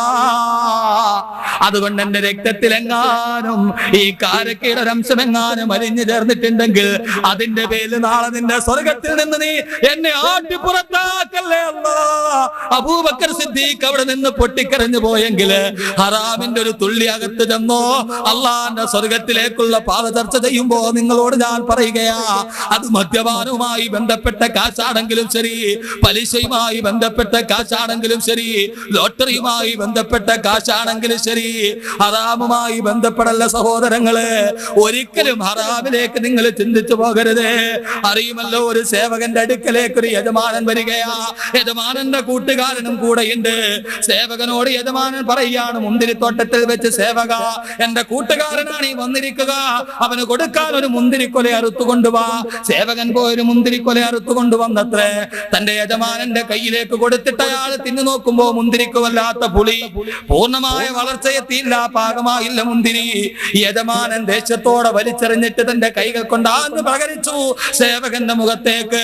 15 വർഷമായി നീ തോട്ടത്തിൽ ജോലി ചെയ്യാൻ തുടങ്ങിയിട്ട് ഇതേവരെ പഴുത്ത മുന്തിരി ഏതാ പച്ച ഏതാ നിനക്ക് രുചിച്ചു നോക്കിയിട്ട് അറിയില്ലേ എന്ന് ചോദിച്ചപ്പോ കൈയും തടവിക്കൊണ്ട് തന്റെ മുഖവും തടവിക്കൊണ്ട് സേവകൻ പറഞ്ഞു, അത്ര യജമാനനെ, എന്നോട് ക്ഷമിക്കണേ യജമാനനെ, 15 വർഷമായി നിങ്ങൾ ഈ തോട്ടം എന്നെ ഏൽപ്പിച്ചിട്ട് ഇതേവരെ നിങ്ങൾ ഇത് തിരിഞ്ഞു നോക്കിയിട്ടില്ല. പക്ഷേ നിങ്ങൾ എന്നെ തോട്ടം നനക്കാനായി ഏൽപ്പിച്ചത്. ഈ 15 വർഷത്തിന്റെ ഇടയില് താഴെ വീണൊരു മുന്തിരി പോലും ഞാൻ ഇതേവരെ തിന്നു നോക്കിയിട്ടില്ല. കാരണം എനിക്കതിന് അനുവാദമില്ലാതെ ഹറാമാണ് എന്നാ സേവകൻ പറഞ്ഞു പോയെങ്കിൽ 15 വർഷം മുന്തിരിത്തോട്ടത്തിൽ, പ്രവിശാലമായ മുന്തിരിത്തോട്ടത്തിൽ ജോലി ചെയ്തിട്ട് താഴെ വീണ മുന്തിരി പോലും തിന്നാത്തൊരു സമുദായമല്ലേ നമ്മുടെ സമുദായം. ആ സമുദായത്തിന്റെ മക്കളാ ഇന്ന് ഗൾഫിൽ പോയ അറബിയുടെ കണ്ണെങ്ങാനും തെറ്റിപ്പോയാല് അറബി എത്തിങ്ങാനേലാക്കിയിട്ട് നമ്മുടെ നാട്ടിലേക്ക് വരണ പതിവ്. അതുകൊണ്ട് എന്റെ പ്രിയപ്പെട്ട സഹോദരങ്ങളെ, ഹറാമിലേക്ക് കടന്നു ചെല്ലല്ലേ. കുല്ലു മാലിൻ നബത മിനൽ ഹറാമി ഫന്നാറു ഔലാ ബിഹി. കുല്ലു മാലിൻ നബത മിനൽ ഹറാമി ഫന്നാറു ഔലാ ബിഹി. ഏത് സമ്പത്താണോ അതിൽ ഹറാമിന്റെ ഒരു കണികയെങ്കിലും ഉണ്ടെങ്കിൽ അത് നരകത്തിന്റെ അവകാശമാണെന്ന് നബി മുഹമ്മദ് മുസ്തഫ. സലാത്ത് അങ്ങോട്ട് പറയണേ ഇപ്പൊ എന്താ ബുദ്ധിമുട്ട്? ഇത്രയും നല്ലൊരു നാട്ടിൽ എനിക്ക് വളരെ സന്തോഷം തോന്നി നാട്ടിലോട്ട് വന്നത്. കാരണം എത്ര കുടുംബമുണ്ട്? 100 കുടുംബം അല്ലേ? 100 കുടുംബമുള്ള ഇവിടെ എന്റെ വളതിന്റെ ജീവിതത്തിൽ വലിയ ഒരു അത്ഭുതമായിട്ടാണ് ഞാൻ കണ്ടത്. ഇത്രത്തോളം ഒരു ദീനി ചൈതന്യമുള്ള നാട് അള്ളാഹുവിനെ നിലനിർത്തി തരുമാറാകട്ടെ. നമ്മുടെ ബഹുമാനപ്പെട്ട ഉസ്താദ് അവരുകൾ നന്നായിട്ട് വർക്ക് ചെയ്തിട്ടുണ്ടെന്ന് കമ്മിറ്റി അല്ലേ. അള്ളാഹു ആ ഒരു നന്മ അവസാനം വരെ നിലനിർത്തി തരുമാറാകട്ടെ. ഞാൻ വളരെയധികം സ്ഥലങ്ങളിൽ, കാസർഗോഡ് കുമ്പളം മുതൽ തമിഴ്നാട് തേങ്ങാപ്പട്ടണം മുതൽ കന്യാകുമാരി വരെ അതിനു വേണ്ടി പോയിട്ടുണ്ട്. ഇത്രയും വളരെ മാനസിക സംതൃപ്തി കിട്ടി. എനിക്ക് വയ്യാന്നേ ഉള്ളൂ, ഇല്ലെങ്കിൽ ഞാൻ ഇന്നൊരു 4 മണിക്കൂർ ദിവസം കിട്ടുന്നത്. ശാരീരിക സ്ഥിതി മോശം. അള്ളാഹു ഈ ഒരു ഐശ്വര്യം അവസാനം വരെ നിലനിർത്തി തരുമാറാകട്ടെ. മിക്കവാറും എന്റെ മരണം വരെ ഈ തൃക്കോമല ഞാൻ ഓർത്തിരിക്കും. അത്രയ്ക്ക് വളരെ നല്ല ഒരു ദീനി ചൈതന്യം അള്ളാഹു ഈ നാട്ടിൽ എല്ലാവിധ മുസീബത്തുകളിൽ നിന്നും അള്ളാഹു കാത്ത് എപ്പോഴും ഖൈറും ബറക്കത്തുള്ള ഒരു നാട്ടായി അള്ളാഹു കബൂൽ ചെയ്യുമാറാകട്ടെ. ഞാൻ ഈ ചിറ്റാർ വാതിന് വേണ്ടി ഒരു തൃക്കോമല എന്ന് പറയുന്ന ഒരു സ്ഥലത്തെ കുറിച്ച് കേട്ടിട്ടുണ്ട്. ഉസ്താദിനെ കുറിച്ചും കേട്ടിട്ടുണ്ട്. ഇപ്പൊ വന്നു കഴിഞ്ഞപ്പോൾ ഞങ്ങൾ എല്ലാവരും വളരെ വലിയ പരിചയക്കാരാണ്. അള്ളാഹു ഈ നാടിന് എല്ലാവിധ ഖൈറും ബറക്കത്തും നൽകി അനുഗ്രഹിക്കുമാറാകട്ടെ. അതുകൊണ്ട് എൻ്റെ പ്രിയപ്പെട്ട സഹോദരങ്ങളെ, ഹറാമുമായി ബന്ധപ്പെടുന്നത് അത് ഏതുമാണെങ്കിലും ശരി അള്ളാഹുവിന്റെ സ്വർഗത്തിൽ നിന്ന് മഹ്റൂമാണ്. അള്ളാഹു കാത്തുരക്ഷിക്കുമാറാകട്ടെ. ഈ ഹറാം കൊണ്ട് നമുക്കൊന്നും നേടാനില്ല, ഒന്നും നമുക്ക് ലോകത്ത് നേടാനില്ല. ജീവിതത്തിൽ വ്യക്തിത്വത്തിന്റെ വിശുദ്ധിക്കാണ് പ്രാധാന്യം. 15 വർഷം മുന്തിരിത്തോട്ടത്തിൽ ജോലി ചെയ്തിട്ട് മുന്തിരി പുളിച്ചതാണോ പഴുത്തതാണോ എന്നറിയാൻ കഴിയാത്ത രീതിയിൽ താഴെ വീണ മുന്തിരി പോലും ആ സേവകൻ രുചിച്ചു നോക്കിയിട്ടില്ല. അത്ര ഇവിടെ ഞാൻ അറബിയുടെ കണ്ണ് തെറ്റി അറബി എത്തിയും കാനായത്. ഇവിടെ 2 നില വീട്ടിൽ നമ്മൾ അള്ളാഹു കാത്തുരക്ഷിക്കുമാറാകട്ടെ. അതുകൊണ്ട് ഈമാൻ പൂർത്തിയാകണം. സ്വർഗത്തിലേക്ക് പോകാനുള്ള ഒന്നാമത്തെ നിബന്ധന വല്ലദീനാമനു, പൂർണ്ണമായി ഈമാൻ ഉണ്ടാവുക. ആ ഈമാൻ നമ്മുടെ പൂർണ്ണമായി ജീവിതത്തിൽ ഉണ്ടായി കഴിയുമ്പോ ഹറാമുകൾ ചെയ്യാൻ പോകുമ്പോ, ഹറാമുകൾ ചെയ്യാൻ വേണ്ടി പോകുമ്പോ എന്റെ പ്രിയപ്പെട്ട സഹോദരങ്ങളെ, ജീവിതത്തിൽ ഉണ്ടാകേണ്ട ഏറ്റവും വലിയ ബോധം എന്താണെന്നറിയുമോ? അള്ളാഹിനെ കുറിച്ചുള്ള ചിന്തയുണ്ടാകുമ്പോ, അള്ളാഹുവിനെ കുറിച്ചുള്ള ചിന്തയുണ്ടാകുമ്പോ ഹറാമിൽ നിന്ന് മാറി നിൽക്കാൻ നമുക്ക് കഴിയുമെങ്കിൽ അള്ളാഹു നമുക്ക് ഒരുക്കി വെച്ചിരിക്കുന്ന സ്വർഗമുണ്ടല്ലോ, ആ സ്വർഗത്തിലേക്ക് പോകാൻ നിങ്ങൾക്ക് ആഗ്രഹമുണ്ടോ? അള്ളാഹു സുബ്ഹാനഹു വ തആല ഒരുക്കി വെച്ച അള്ളാഹിന്റെ സ്വർഗമുണ്ടല്ലോ, അള്ളാഹു ഈ ലോകത്തെ മുഴുവനും സംവിധാനിച്ച റബ്ബ്, ആ റബ്ബ് നമുക്ക് വേണ്ടി ഒരു സ്വർഗവും ഒരുക്കി വെച്ചിട്ടുണ്ട്. വജന്നത്തിൻ അർളുഹ സമാവാതു വൽ അർള്, ആകാശ ഭൂമികളെക്കാൾ വിശാലമായ സ്വർഗം റബ്ബ് വെച്ചിരിക്കുകയാ. ആ ആകാശ ഭൂമികളെക്കാൾ വിശാലമായ സ്വർഗം അള്ളാഹു ഇപ്പോൾ തന്നെ തയ്യാറാക്കി വെച്ചിട്ടുണ്ട്. അത് എവിടെയാണെന്ന് നമുക്കറിയില്ല. ഈ ആകാശത്തിനേക്കാളും ഭൂമിയേക്കാളും അതിന് പ്രവിശാലതയുണ്ട് എത്രയാ സ്വർഗത്തിന്. അതിപ്പോൾ തന്നെ അള്ളാഹു സൃഷ്ടിക്കപ്പെട്ടിട്ടുണ്ട്. എത്ര സ്വർഗം ഇപ്പൊ തന്നെ അള്ളാഹു സൃഷ്ടിച്ചിട്ടുണ്ടല്ലോ സാർ. അങ്ങനെയാണ് അഖീദ. അപ്പൊ നമ്മൾ ചോദിക്കും, ഇവിടെ നോക്കിയിട്ട് കാണുന്നില്ലല്ലോ. ഇൻഷാല്ലാ രണ്ടാമത്തെ കാര്യം നമുക്ക് ചർച്ച ചെയ്യാം. അതിനു മുമ്പ് സ്വർഗത്തെ കുറിച്ച് ചർച്ച ചെയ്യുന്ന സ്വർഗം ലോകത്ത് ഉണ്ടാവോ ഇല്ലയോ അതുകൂടി ചർച്ച ചെയ്തിട്ട് ബാക്കി കാര്യങ്ങൾ പറയാം. നമ്മൾ ചോദിക്കുക, ആകാശ ഭൂമികളെക്കാൾ വിശാലതയുള്ള സ്വർഗം ഇവിടെ നോക്കിയിട്ട് കാണുന്നില്ലല്ലോ, എവിടെയായിരിക്കുക? എവിടെയാ ഇത് കാണുക? സ്റ്റോക്ക് 1-ൽ യൂറികകാരൻ ബഹിരാകാശത്ത് പോയി.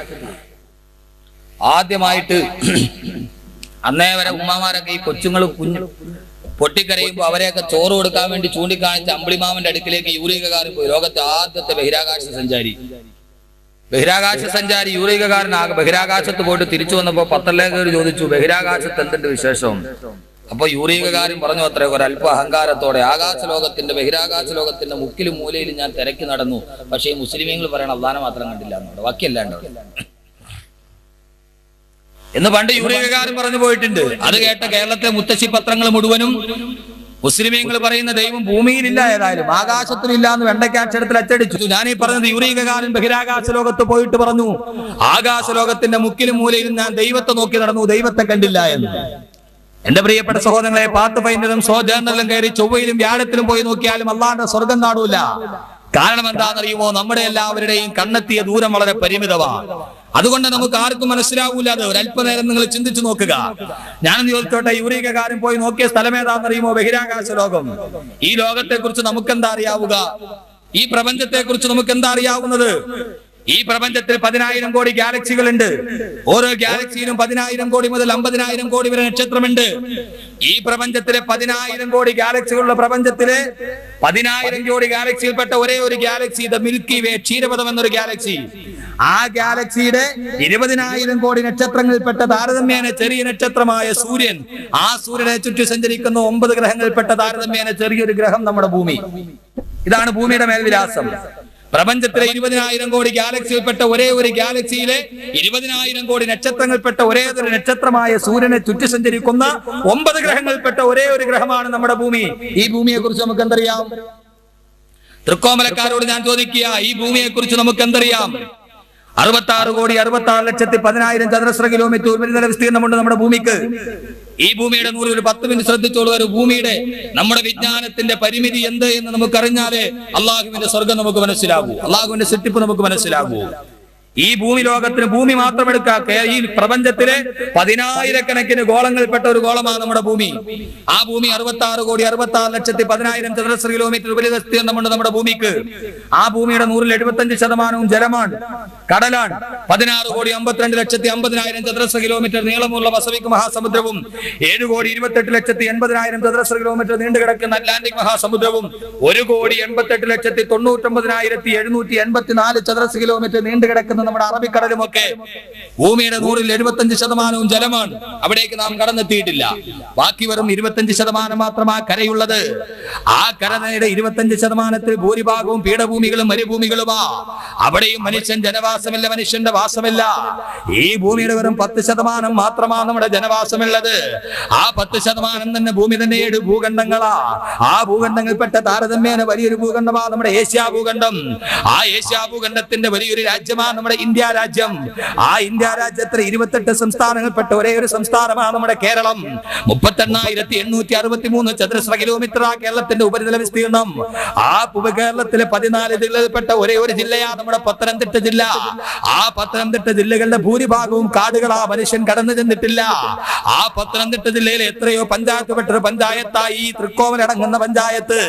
ഈ പഞ്ചായത്തിൽ എത്ര ആളുകളുണ്ടെന്ന് ഞാൻ ചോദിച്ചാൽ നിങ്ങൾക്ക് ആർക്കെങ്കിലും പറയാൻ കഴിയുമോ?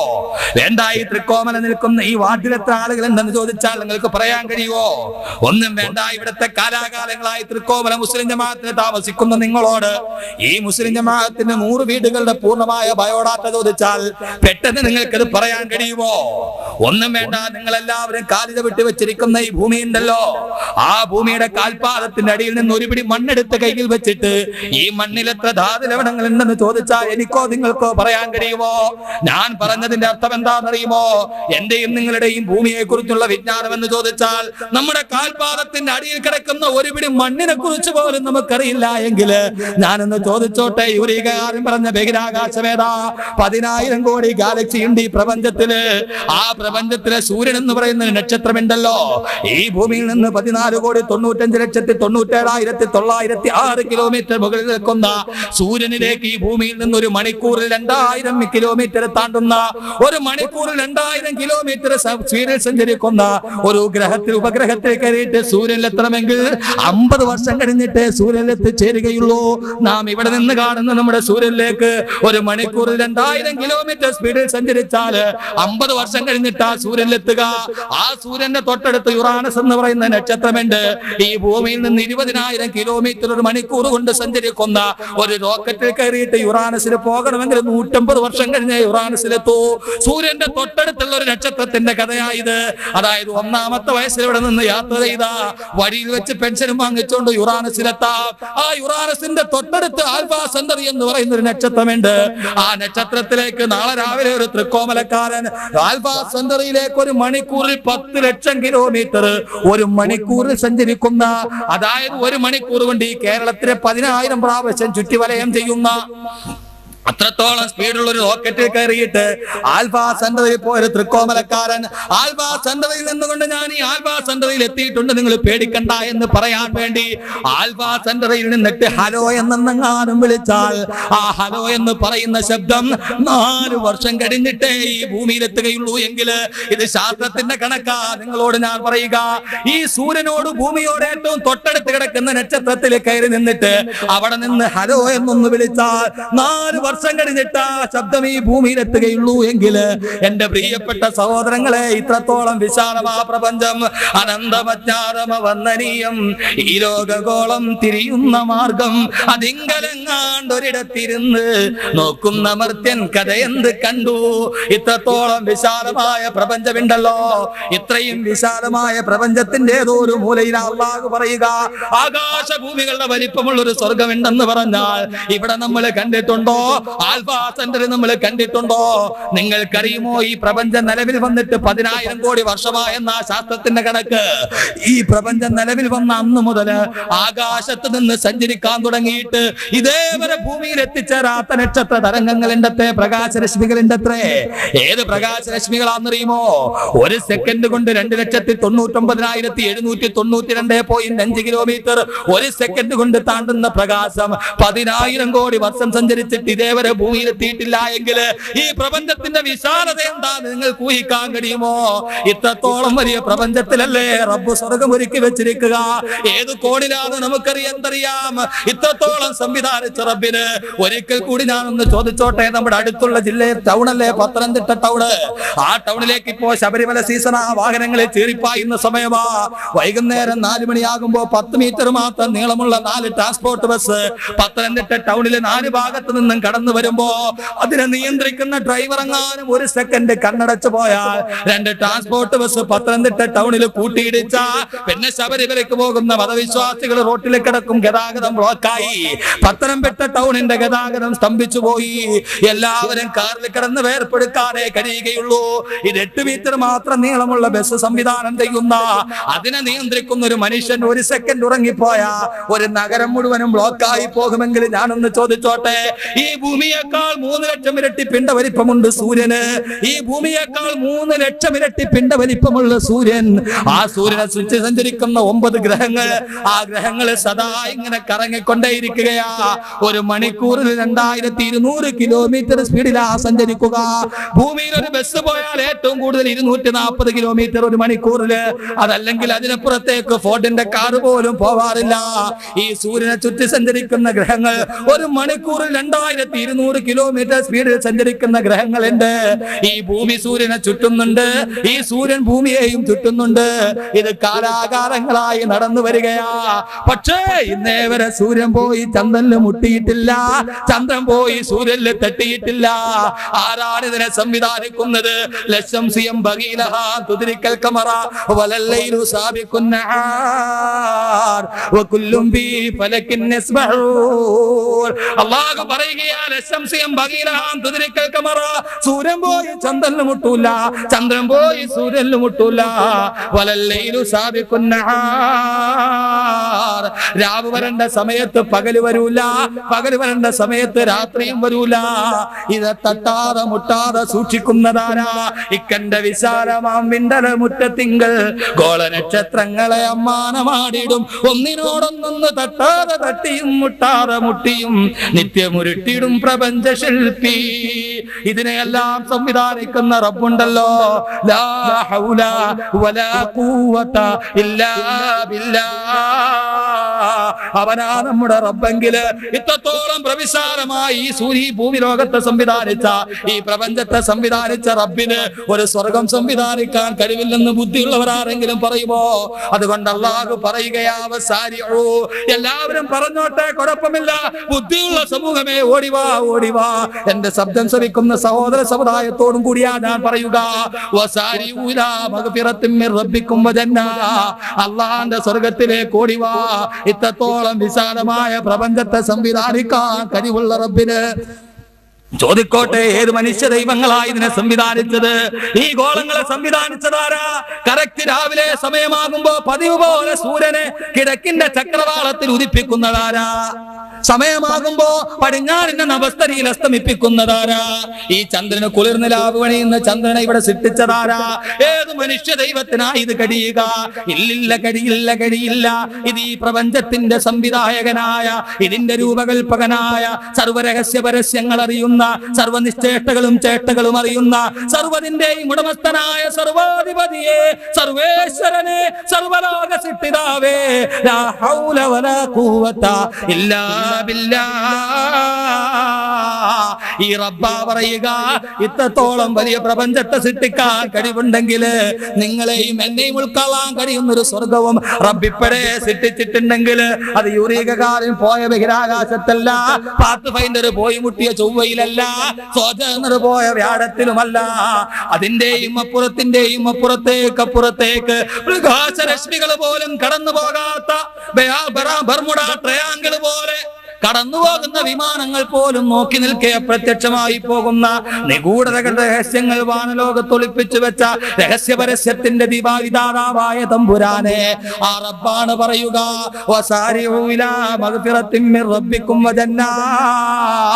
ആ സ്വർഗം നിങ്ങൾക്ക് വേണോ? അതുകൊണ്ട് എന്റെ പ്രിയപ്പെട്ട സഹോദരങ്ങളെ, ആരില്ലെന്ന് പറഞ്ഞാലും സ്വർഗമില്ലെന്ന് പറയാൻ നമ്മൾ തയ്യാറല്ല. ആ റബ്ബിന്റെ സ്വർഗത്തിലേക്ക് നമുക്ക് പോകണമെങ്കിൽ ഒന്നാമത്തെ നിബന്ധന പ്രാർത്ഥന എന്താ? ഈമാൻ ശരിയാക്കണേ. ഈമാൻ എന്താ? ഹറാമിൽ നിന്ന് പൂർത്തിയാക്കണേ, ഹറാമിൽ നിന്ന് ഒഴിവായി നിൽക്കണേ. എന്റെ പ്രിയപ്പെട്ട സഹോദരങ്ങളെ, ഞാൻ എന്റെ പ്രഥമ വിഷയം അവസാനിപ്പിക്കുകയാ. ഒരേ ഒരു കാര്യം മാത്രം നിങ്ങൾ ഓർക്കുക. നീട്ടിപ്പരത്തി പറയാൻ നമുക്ക് സമയം വളരെ ദൗർലഭ്യമാ. ആര് കണ്ടില്ലെങ്കിലും നിന്റെ റബ്ബ് നിന്നെ കാണുന്നുണ്ട്. അതുകൊണ്ട് ഹറാമ് ചെയ്യാൻ വേണ്ടി പോകുമ്പോ, ഹറാമിലേക്ക് ക്ഷണിക്കപ്പെടുമ്പോ ആ സമയത്ത് ഈമാൻ നിന്റെ മനസ്സിൽ വരണം. ആര് കണ്ടില്ലെങ്കിലും എന്റെ റബ്ബ് എന്നെ കാണുന്നുണ്ട്. ആര് കണ്ണടച്ചാലും അള്ളാന്റെ കണ്ണ് വെട്ടിക്കാൻ കഴിയൂല. ആരുടെ കണ്ണും വെട്ടിക്കാൻ, അള്ളാന്റെ കണ്ണ് വെട്ടിക്കാൻ പറ്റുമോ? ശരി, ഇനി സ്വർഗമില്ല നിങ്ങൾ പറയൂ. ഇതിനേക്കാൾ വലിയ കാര്യങ്ങളാ സ്വർഗം. ഈ ഖുർആനും വെച്ചിട്ട് ഇങ്ങനെ നോക്കുമ്പോണ്ടല്ലോ നമ്മുടെ തന്നെ ബുദ്ധി ഭ്രമിച്ചു. ഈയിടെ ഒരു ഖുർആന്റെ രായത്ത് കാണാടാരെ, ഫല ഉഖ്സിമു ബിമവാഖി. ഫല കാര്യങ്ങൾ അങ്ങനെയല്ല. ബിമവാഖി നുജൂം, നക്ഷത്രങ്ങൾ പോയി വീഴുന്ന സ്ഥലത്തേക്കൊണ്ട് ഞാൻ സത്യം ചെയ്യും. നമ്മൾ ആ സമയത്ത് ഓർത്ത് നക്ഷത്രങ്ങൾ പോയി വീഴുന്ന ഒരു സ്ഥലവും അതെന്താണ്? അങ്ങനെ കുറെ നടന്നു കഴിഞ്ഞപ്പോഴാണ് മനോരമയുടെ ഇയർ ബുക്കിൽ ഒരു ലേഖനം കാണാനിടയിൽ. അദ്ദേഹത്തിന്റെ പേര് ഞാൻ ഓർക്കുന്നില്ല. 988 മനോരമ ഇയർ ബുക്കിലാണ്. അതിനകത്ത് ഒരാൾ എഴുതുകയാണ്, നക്ഷത്രത്തിലേക്കുള്ള നക്ഷത്രം കത്താനുള്ള വാതകം എന്ന് പറഞ്ഞാൽ ഹൈഡ്രജനും ഹീലിയോ ആണ്. അദ്ദേഹം പറയുന്നു, ഹൈഡ്രജനും വാതകവുമായ ഹീലിയം കത്തുമ്പോഴാണ് നക്ഷത്രം കത്തുക. അവസാന നാളാകുമ്പോ ലോകത്തിന്റെ അവസാനം സംഭവിക്കും. ആ സമയത്ത് നക്ഷത്രത്തിന്റെ വാതകങ്ങൾ മുഴുവനും തീർന്ന് നക്ഷത്രങ്ങൾ ചുരുങ്ങാൻ തുടങ്ങും. ചുരുങ്ങുന്ന നക്ഷത്രങ്ങൾ ഒരു ഗോലിയുടെ വലിപ്പമായി മാറും. ആ മാറുന്ന നക്ഷത്രങ്ങൾ ഉരുകി ഒലിക്കാൻ തുടങ്ങും. ഈ ഉരുകി ഒലിക്കുന്ന നക്ഷത്രങ്ങൾ ഈ ആകാശത്തൊരു പൊട്ടക്കിണറുണ്ടത്രേ. ഈ നക്ഷത്രങ്ങൾ ഉരുകി വീഴുന്ന ദ്രാവകം ആ പൊട്ടക്കിണറിൽ പോയി വീഴുമത്രേ. ആ നക്ഷത്രങ്ങൾ ഉരുകി വീഴുന്ന ആകാശത്തെ പൊട്ടക്കിണറ്റിൽ വീഴുന്ന ദ്രാവകം അത് ഒരു സ്പൂൺ ആകാശത്ത് നിന്ന് കോരിയെടുത്ത് ഭൂമിയിൽ കൊണ്ടുവന്ന് നമ്മൾ തൂക്കി നോക്കുമ്പോ ആകാശത്ത് നിന്ന് കൊണ്ടുവന്ന ഒരു സ്പൂൺ ദ്രാവകത്തിന് ഭൂമിയിൽ 1 ടൺ ഭാരം ഉണ്ടാകുമത്രേ. ആകാശത്തിലെ 1 സ്പൂൺ ദ്രാവകത്തിന് ഭൂമിയിൽ 1 ടൺ ഭാരം ഉണ്ടാകുമത്രേ. അവർ കേട്ടിട്ട് വല്ലാതെ അത്ഭുതത്തോടെ നോക്കി നിന്ന് പോയി. നക്ഷത്രങ്ങൾ ഉരുകി വീഴുന്ന ഒരു കിണറോ. ആ സമയത്താണ് ഖുർആനിൽ ഒരു ആയത്ത് കണ്ടത്, ഫലാ ഉഖ്സിമു ബിമവാഖിഇൻ നുജൂം. ഫലാ, മനുഷ്യ നീ കാണുന്നത് പോലെയല്ല. ഉഖ്സിമു, ഞാൻ സത്യം ചെയ്ത് പറയുകയാണ്. ബിമവാഖിഇൻ നുജൂം, നക്ഷത്രങ്ങൾ വീണു പോകുന്ന സ്ഥലത്തെ കുറിച്ച് ഇമാം ഖാസിം റഹിമഹുല്ലാഹിയും റാസിയും പറയുകയാണ്, അറാദ ബിഹി മഗാരിബൻ നുജൂമി വ മസാഖിതഹാ. അറാദ ബിഹി മഗാരിബൻ നുജൂമി വ മസാഖിതഹാ, നക്ഷത്രങ്ങൾ പോയി വീഴുന്ന സ്ഥലത്തെ കുറിച്ചാണ് അല്ലാഹു ഈ പറയുക.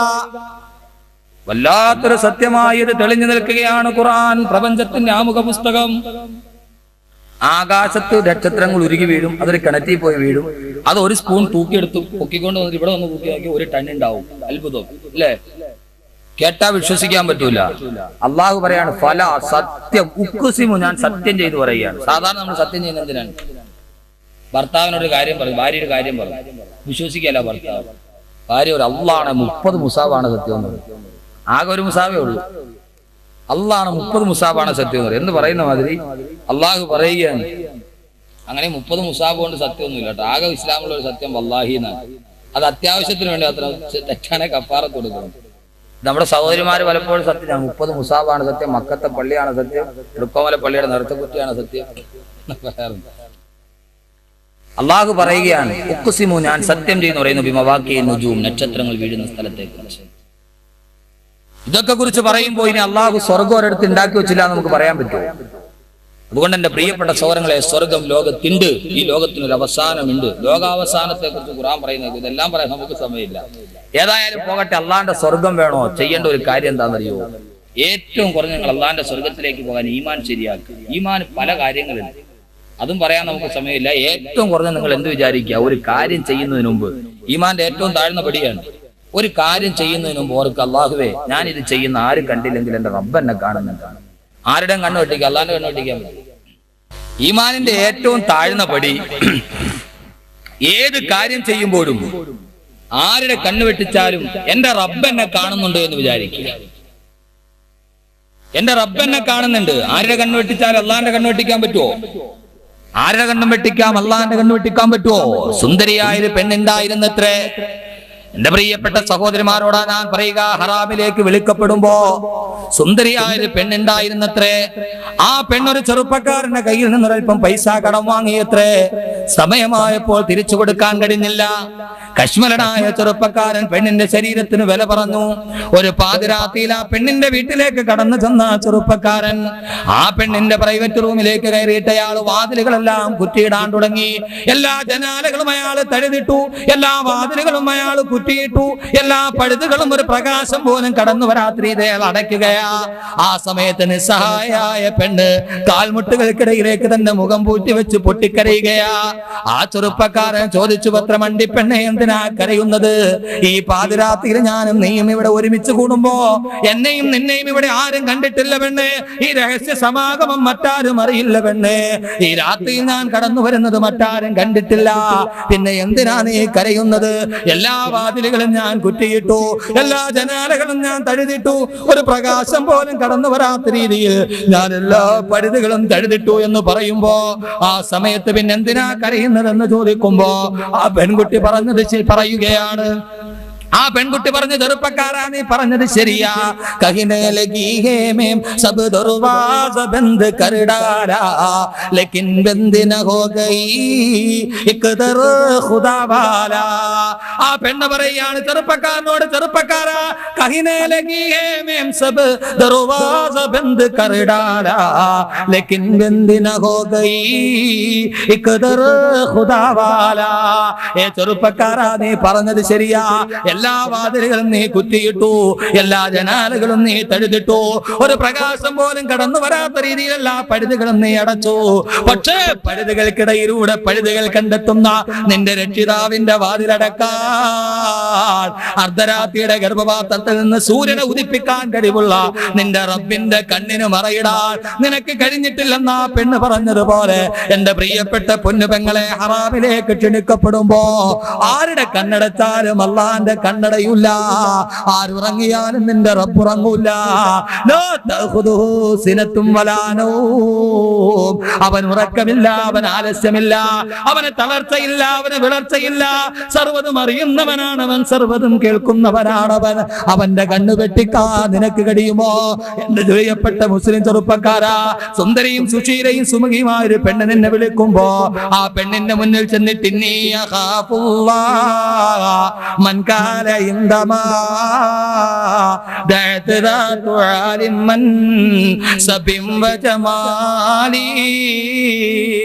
ആ പെണ്ണിന്റെ മുന്നിൽ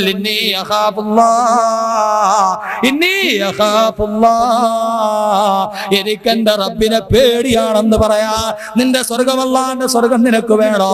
അള്ളാനെ പേടിക്കാതെ സ്വർഗം കിട്ടൂല. അറിയുമല്ലോ, ഉമർ റളിയല്ലാഹു തആല അൻഹു വനാന്തരത്തിലൂടെ യാത്ര ചെയ്യുകയാ. ആ സമയത്ത് ഒരു ആട്ടിടയെ നാടിനെയും മേച്ചുകൊണ്ട് കടന്നു പോവുകയാ. വേഷം മാറി ചെന്ന ഉമർ ഇബ്നുൽ ഖത്താബ് ആ ആട്ടിടയനെ ഒന്ന് പരീക്ഷിക്കാൻ വേണ്ടി ചോദിക്കുക, ആട്ടിടയാ എനിക്ക് വല്ലാത്ത ദാഹമാ, ആടിനെ പറന്നൊരൽപ്പം പാല് തരുമോ? ആട്ടിടയൻ പറയുകയാണ്, ഇല്ലില്ല, എന്റെ യജമാൻ ഇതിനെ എന്നെ നോക്കാൻ ഏൽപ്പിച്ചതാ, എന്റെ യജമാനന്റെ അനുവാദമില്ല, ഞാൻ പാല് കറന്നു തരില്ലെന്ന് പറയുമ്പോ ഉമർ ഇബ്നുൽ ഖത്താബ് പോക്കറ്റിൽ നിന്നൊരു വെള്ളി നാണയം എടുത്തത്രേ. ഈ വെള്ളി നാണയം നിനക്ക് പകരം ഞാൻ തരാം, നിന്റെ യജമാനൻ നമ്മ ഇവിടെ കാണുന്നില്ലല്ലോ. അറിയാൻ വേണ്ടി ഉമർ ചോദിച്ചു, അല്പം പാല് കറന്നു തരുമോ? വെള്ളി നാണയം നീട്ടിക്കൊണ്ട് ഉമർ പറയുമ്പോ ആ ആട്ടിടയൻ തന്റെ ആടിന്റെ കയറിൽ നിന്ന് കൈവിട്ടത്രേ. കൈവിട്ട കൈ തന്റെ ഉമറിന്റെ നേരെ ചൂണ്ടിയത്ര ആട്ടിടയൻ ചോദിച്ചു അത്ര ഉമറിനോടെ, മനുഷ്യ നീ ഖുർആൻ ഓതിയിട്ടില്ലേ? ഇന്ന റബ്ബക ലബിൽ മിർസാദ്, ഇന്ന റബ്ബക ലബിൽ മിർസാദ്. അല്ലാഹു പറയുന്നത് കേട്ടിട്ടില്ലേ? നമ്മുടെ റബ്ബ് നമ്മെ നിരീക്ഷിക്കുകയല്ലേ? എന്റെ യജമാനൻ കണ്ടില്ലെങ്കിലും യജമാനന്മാരുടെ യജമാനൻ നമ്മെ കാണുന്നില്ലേ? എന്നെ ശ്രമിക്കുന്ന തിക്കോവലയിൽ എന്റെ പ്രിയപ്പെട്ട മുസ്ലിമേ, ഇക്കോ നജ്നാൻ പർവ്വതത്തിന്റെ പ്രാന്ത പ്രദേശത്തിലൂടെ ഒട്ടകത്തിന്റെ കടിഞ്ഞാണും പിടിച്ചു നടന്ന 6-ാം നൂറ്റാണ്ടിലെ വിദ്യാഭ്യാസമില്ലാത്ത സംസ്കാരമില്ലാത്ത കാട്ടറവിക്ക് പോലും അല്ലാഹുവെ പേടിയുണ്ട്. 21-ാം നൂറ്റാണ്ടിലെ വിദ്യാഭ്യാസമുള്ള സമ്പത്തുള്ള സംസ്കാരമുള്ള എനിക്ക് നിങ്ങൾക്കും റബ്ബിനെ പേടിയുണ്ടോ? അള്ളാഹനെ നമുക്ക് പേടിയുണ്ടോ? അവൻ അറിയാതെ നമുക്ക് എന്തെങ്കിലും ചെയ്യാൻ കഴിയുമോ? കടലിലും കരയിലും എന്ത് സംഭവിച്ചാലും അവനറിയാതെ സംഭവിക്കില്ല.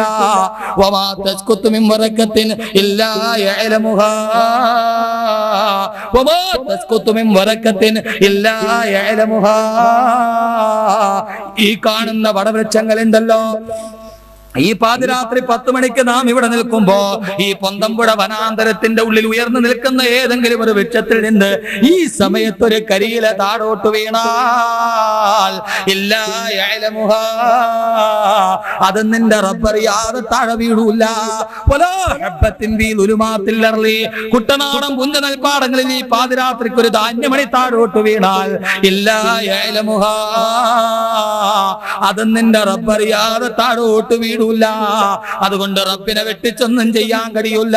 എല്ലാം അറിയുന്നവനാണവൻ, എല്ലാം ശ്രവിക്കുന്നവനാണവൻ, കണ്ണില്ലാതെ കാണുന്നവനാണവൻ, ചെവിയില്ലാതെ കേൾക്കുന്നവനാണവൻ, സർവ്വതൂണിലും തുരുമ്പിലുമുള്ളവനാണവൻ.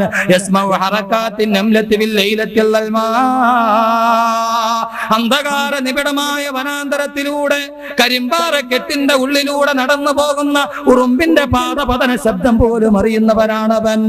അലറിയടിക്കുന്ന അലമാരക്കുള്ളിലൂടെ തിരമാലകൾക്കുള്ളിലൂടെ ഊടിയിട്ട് പോകുന്ന കൊച്ചുപരൽ മത്സ്യത്തിന്റെ വല്ലാത്ത മർമ്മര ശബ്ദം പോലും തിരിച്ചറിയുന്നവനാണവൻ. അവനെ വിട്ടെറിയാൻ, അവന്റെ കണ്ണു വെട്ടിക്കാൻ, അവനറിയാതെ ഒന്നും ചെയ്യാൻ നമുക്ക് സാധ്യമല്ല. അതുകൊണ്ട് എന്റെ പ്രിയപ്പെട്ട സഹോദരങ്ങളെ, നിയ്യത്ത് വെക്കൻ മനസ്സില് അള്ളാന്റെ തൃപ്തിക്ക് വേണ്ടി ചെയ്യിൻ. ഏത് കാര്യം ചെയ്താലും ഇതെന്റെ റബ്ബിന് ഇഷ്ടപ്പെട്ടതാണോ അതല്ലയോ എന്ന് ചിന്തിച്ചിട്ട് ചെയ്യാൻ ശ്രമിക്കും. അതാണ് സ്വർഗത്തിലേക്കുള്ള പാതയുടെ ഒന്നാമത്തെ നിബന്ധന. വല്ലദീന ആമനൂ, പൂർണ്ണമായി ഈമാൻ ഉണ്ടാവുക. സ്വർഗത്തിലേക്ക് പോണോ? ഒരു കാര്യം ചെയ്യുമ്പോൾ ഓർക്ക് അല്ലാഹുവേ ഇത് നിനക്ക് ഇഷ്ടപ്പെട്ടതാണോ ഇഷ്ടപ്പെടാത്തതാണോ? അള്ളാഹ്ക്ക് ഇഷ്ടപ്പെട്ടതല്ലെങ്കിൽ വേണ്ടെന്ന് വെക്കുക, ഇഷ്ടപ്പെട്ടതാണെങ്കിൽ ചെയ്യുക. തീർച്ച അള്ളാന്റെ സ്വർഗ്ഗം ഉറപ്പാണ്. ഏറ്റവും കുറഞ്ഞത്, ഇനി അതിന് നമുക്ക് ഏറ്റവും കുറഞ്ഞ ഈമാന്റെ ഒരു പടിയുണ്ട്. എന്താണെന്നറിയോ? ഏറ്റവും കുറഞ്ഞ 5 വഖത്ത് നമസ്കാരമെങ്കിലും കളാക്കാൻ. 5 വഖത്ത് നമസ്കാരത്തിനെങ്കിലും കൃത്യനിഷ്ഠത ഉണ്ടാവും. അല്ലാഹുവിന്റെ പ്രവാചകൻ പറഞ്ഞു, അവസാന നാളാകുമ്പോ അല്ലാഹു സുബ്ഹാനഹു വ തആല സർവ്വവസ്തുക്കളോട് പറയും, കൂനു തുറാബ, നിങ്ങളെല്ലാം മണ്ണായി കൊള്ളുക. എല്ലാ വസ്തുക്കളും മണ്ണാക്കപ്പെടും. അതിനെയെല്ലാം അല്ലാഹു പരലോകത്ത് പുനർജീവിപ്പിക്കും. അക്കൂട്ടത്തിൽ സർവ്വ ജീവജാലങ്ങളും ഉണ്ടാകും. പട്ടി ഉണ്ടാവും, പന്നി ഉണ്ടാവും. അല്ലാഹു പട്ടി വിളിക്കും, പട്ടിയോട് ചോദിക്കും, നിനക്കെന്തെങ്കിലും പരാതി പറയാനുണ്ടോ? പട്ടി പറയും, ഞാൻ എന്ത് പരാതി പറയാനാ തമ്പുരാനെ? ഒന്നുമല്ലെങ്കിലും നീ എനിക്ക് ഒരാത്മാവെന്ന് നിന്റെ ദുനിയാവ് കാണാൻ നീ എനിക്ക് അവസരം തന്നല്ലോ, അതിലെനിക്ക് നിന്നോട് വല്ലാത്ത നന്ദിയുണ്ട് റബ്ബേ. എന്നാലും ഒരു കൊച്ചു പരാതി ബോധിപ്പിക്കാൻ എന്റെ തമ്പുരാനെ, ഒരു സത്യവിശ്വാസിയുടെ കരസ്പർശനമേൽക്കാൻ കഴിയാത്ത രീതിയിൽ ഒരു പട്ടിയായിട്ട് നീ എന്നെ സൃഷ്ടിച്ചല്ലോ അല്ലാ, അതിലെനിക്ക് നിന്നോടൊരു കൊച്ചു പരാതിയുണ്ട്. എന്നാലും അൽഹംദുലില്ലാഹ് 1000 വട്ടം നിന്നെ സ്തുതിക്കുന്നു റബ്ബേ, ഒരു പന്നിയായിട്ട് നീ എന്നെ സൃഷ്ടിച്ചില്ലല്ലോ അല്ലാ. ശേഷം അല്ലാഹു പന്നിയെ വിളിക്കും, പന്നിയോട് ചോദിക്കും, നിനക്കെന്തെങ്കിലും പരാതി പറയാനുണ്ടോ? പന്നി പറയും, ഞാൻ എന്ത് പരാതി പറയാനാ തമ്പുരാനെ? ഒന്നുമല്ലെങ്കിൽ നീ എനിക്ക് ജീവിക്കാൻ ഒരു അവസരം തന്നല്ലോ, അതിലെനിക്ക് നിന്നോട് വല്ലാത്ത നന്ദിയുണ്ട്. എന്നാലും ഒരു കൊച്ചു പരിഭവം ബോധിപ്പിക്കാനുണ്ട് തമ്പുരാനെ. വെറും ഉച്ചിഷ്ടവും വിസർജ്യവും മാത്രം ഭക്ഷിക്കുന്ന, ആര് കണ്ടാലും കണ്ടാലും അറപ്പോടെ മാത്രം നോക്കുന്ന ഒരു പന്നിയായിട്ട് നീ എന്നെ സൃഷ്ടിച്ചല്ലോ അല്ലാ, അതിലെനിക്ക് നിന്നോട് വല്ലാത്ത പരിഭവമുണ്ട്. എന്നാലും അൽഹംദുലില്ലാഹ് അല്ലാഹുവേ 1000 വട്ടം നിന്നെ ഞാൻ സ്തുതിക്കുന്നു റബ്ബേ. നിനക്ക് സുജൂദ് ചെയ്യാത്ത ഒരു മനുഷ്യനായിട്ട് നീ എന്നെ സൃഷ്ടിച്ചില്ലല്ലോ അല്ലാ. അല്ലാഹുവേ, പന്നിയായിട്ട് നീ എന്നെ സൃഷ്ടിച്ചാലും നിനക്ക് സുജൂദ് ചെയ്യാത്തൊരു മനുഷ്യനായിട്ട് നീ എന്നെ പടച്ചില്ലല്ലോ അല്ലാ, അതിലെനിക്ക് നിന്നോട് വല്ലാത്ത നന്ദിയുണ്ടെന്ന് പന്നി പറയുമെന്ന് ആദരവായ നബി മുഹമ്മദ് മുസ്തഫ. അള്ളാന്റെ മുന്നിൽ സർവ്വതും തന്നരുളിയ, സർവ്വതും ചെയ്തരുളിയ, സർവ്വതും ഈ ലോകത്ത് ജീവിക്കാൻ അവസരം തന്ന, ഈ കാണുന്ന രൂപത്തിലും കോലത്തിലും ഭാവത്തിലും നമ്മെ സൃഷ്ടിച്ച റബ്ബുണ്ടല്ലോ. അറിയുമല്ലോ, മിനിങ്ങാന്ന് നമ്മൾ ആദ്യ പത്രമെടുത്തു നോക്കുമ്പോ കൊല്ലത്തൊരു പെണ്ണ് പിറകു പ്രസവിച്ചിട്ടുണ്ട്. സബീന എന്ന് പറയുന്ന പെണ്ണ് ഞാൻ ജോലി ചെയ്യുന്ന മഹലിന്റെ തൊട്ടടുത്ത 9 മാസം നിറഗർഭിണിയായ ഭർത്താവ് ഉപേക്ഷിക്കപ്പെട്ട പെണ്ണിസന്റെ ആദ്യത്തെ കൺമണിയെ കാണാനുള്ള ആഗ്രഹത്തോടെ ലേബർ റൂമിലേക്ക് പോകുമ്പോ ആദ്യത്തെ കൺമണിയെ കാണാനുള്ള ആഗ്രഹത്തോടെ സ്നേഹത്തോടെ പൊന്നോമന മുഖം കാണാൻ കാത്തു നിൽക്കുമ്പോ സുബ്ഹാനല്ലാഹ്, പ്രസവത്തിലൂടെ വന്നത് ഒരേ ഒരു ഹൃദയം മാത്രമുള്ള വഞ്ചകൾ പരവയറും തുടയിൽ നിന്നും പരസ്പരം ഒട്ടിച്ചേർന്ന രണ്ട് സയാബി ശരട്ടകളെയാ പ്രസവിക്കപ്പെട്ടതെങ്കിൽ രണ്ടുപേർക്കും കൂടി ഒരു ഹൃദയമേ ഉള്ളൂ, രണ്ടുപേർക്കും കൂടി ഒരു വൃക്കയേ ഉള്ളൂ, രണ്ടുപേർക്കും കൂടി ഒരു കരളേ ഉള്ളൂ. ഈ കാണുന്ന രൂപത്തിലാ പെണ്ണ് പ്രസവിച്ചതെങ്കിൽ എനിക്കും നിങ്ങൾക്കും ഇത് സംഭവിക്കില്ലായിരുന്നോ? അള്ളാഹു എന്തേ ഇക്കോലത്തിൽ നമ്മളെ സൃഷ്ടിച്ചു അറിയുമയോ? സയാബി ശരട്ട എങ്ങനെയാ ഉണ്ടാവുക എന്ന് അല്ലാഹു സുബ്ഹാനഹു വ തആല ഒരു ഭ്രൂണം കിടന്ന് സ്ത്രീയുടെ ഗർഭാശയത്തിൽ വളരാൻ തുടങ്ങുമ്പോ നിങ്ങൾക്കറിയാമല്ലോ, എന്നേക്കാളേറെ സ്ത്രീയുടെ ഉള്ളിലേക്ക് ഒരു പുരുഷൻ ഒരു പ്രാവശ്യം ശ്രവിക്കുന്നവന്റെ ഇന്ദ്രിയത്തിൽ ഏറ്റവും കുറഞ്ഞത് 2 കോടിയെങ്കിലും ബീജങ്ങൾ ഉണ്ടാകണമെന്ന ആ 2 കോടിയോളം ബീജങ്ങൾ സ്ത്രീയുടെ ഗർഭാശയത്തിന്റെ ഉള്ളിലേക്ക് കടന്നു ചെല്ലുമ്പോ 2 സെന്റിമീറ്റർ നീളവും 3 സെന്റിമീറ്റർ വീതിയും 40 ഗ്രാം തൂക്കവുമുള്ള സ്ത്രീയുടെ പുരുഷ അണ്ടാശയത്തിന്റെ ഉള്ളിലേക്ക് ചെല്ലുമ്പോ ആ ബീജമങ്ങിലേക്ക് കടന്ന് ഗർഭാശയത്തിന്റെ ഉള്ളിൽ ഭ്രൂണമായി വളർച്ച തുടങ്ങുമ്പോ ഗർഭം തുടങ്ങുന്ന സമയത്ത്, ഗർഭധാരണത്തിന്റെ സമയത്ത് സ്ത്രീയുടെ ഗർഭാശയത്തിന്റെ വലിപ്പം എന്താണെന്നറിയുമോ? വെറും 3 സെന്റിമീറ്റർ മാത്രം വീതിയുള്ള 1 സ്പൂൺ ദ്രാവകം മാത്രം കൊള്ളാൻ കഴിയുന്ന ഒരു ചെറിയ പാത്രമാ. അതിന്റെ ഉള്ളിലേക്ക് ആ ഭ്രൂണം വളരാൻ തുടങ്ങുക. ഭ്രൂണം വളർന്നതിന് തലയും കാലും വെക്കുന്നതനുസരിച്ച് സ്ത്രീയുടെ ഗർഭാശയം വികസിച്ചു കൊണ്ടേയിരിക്കണം.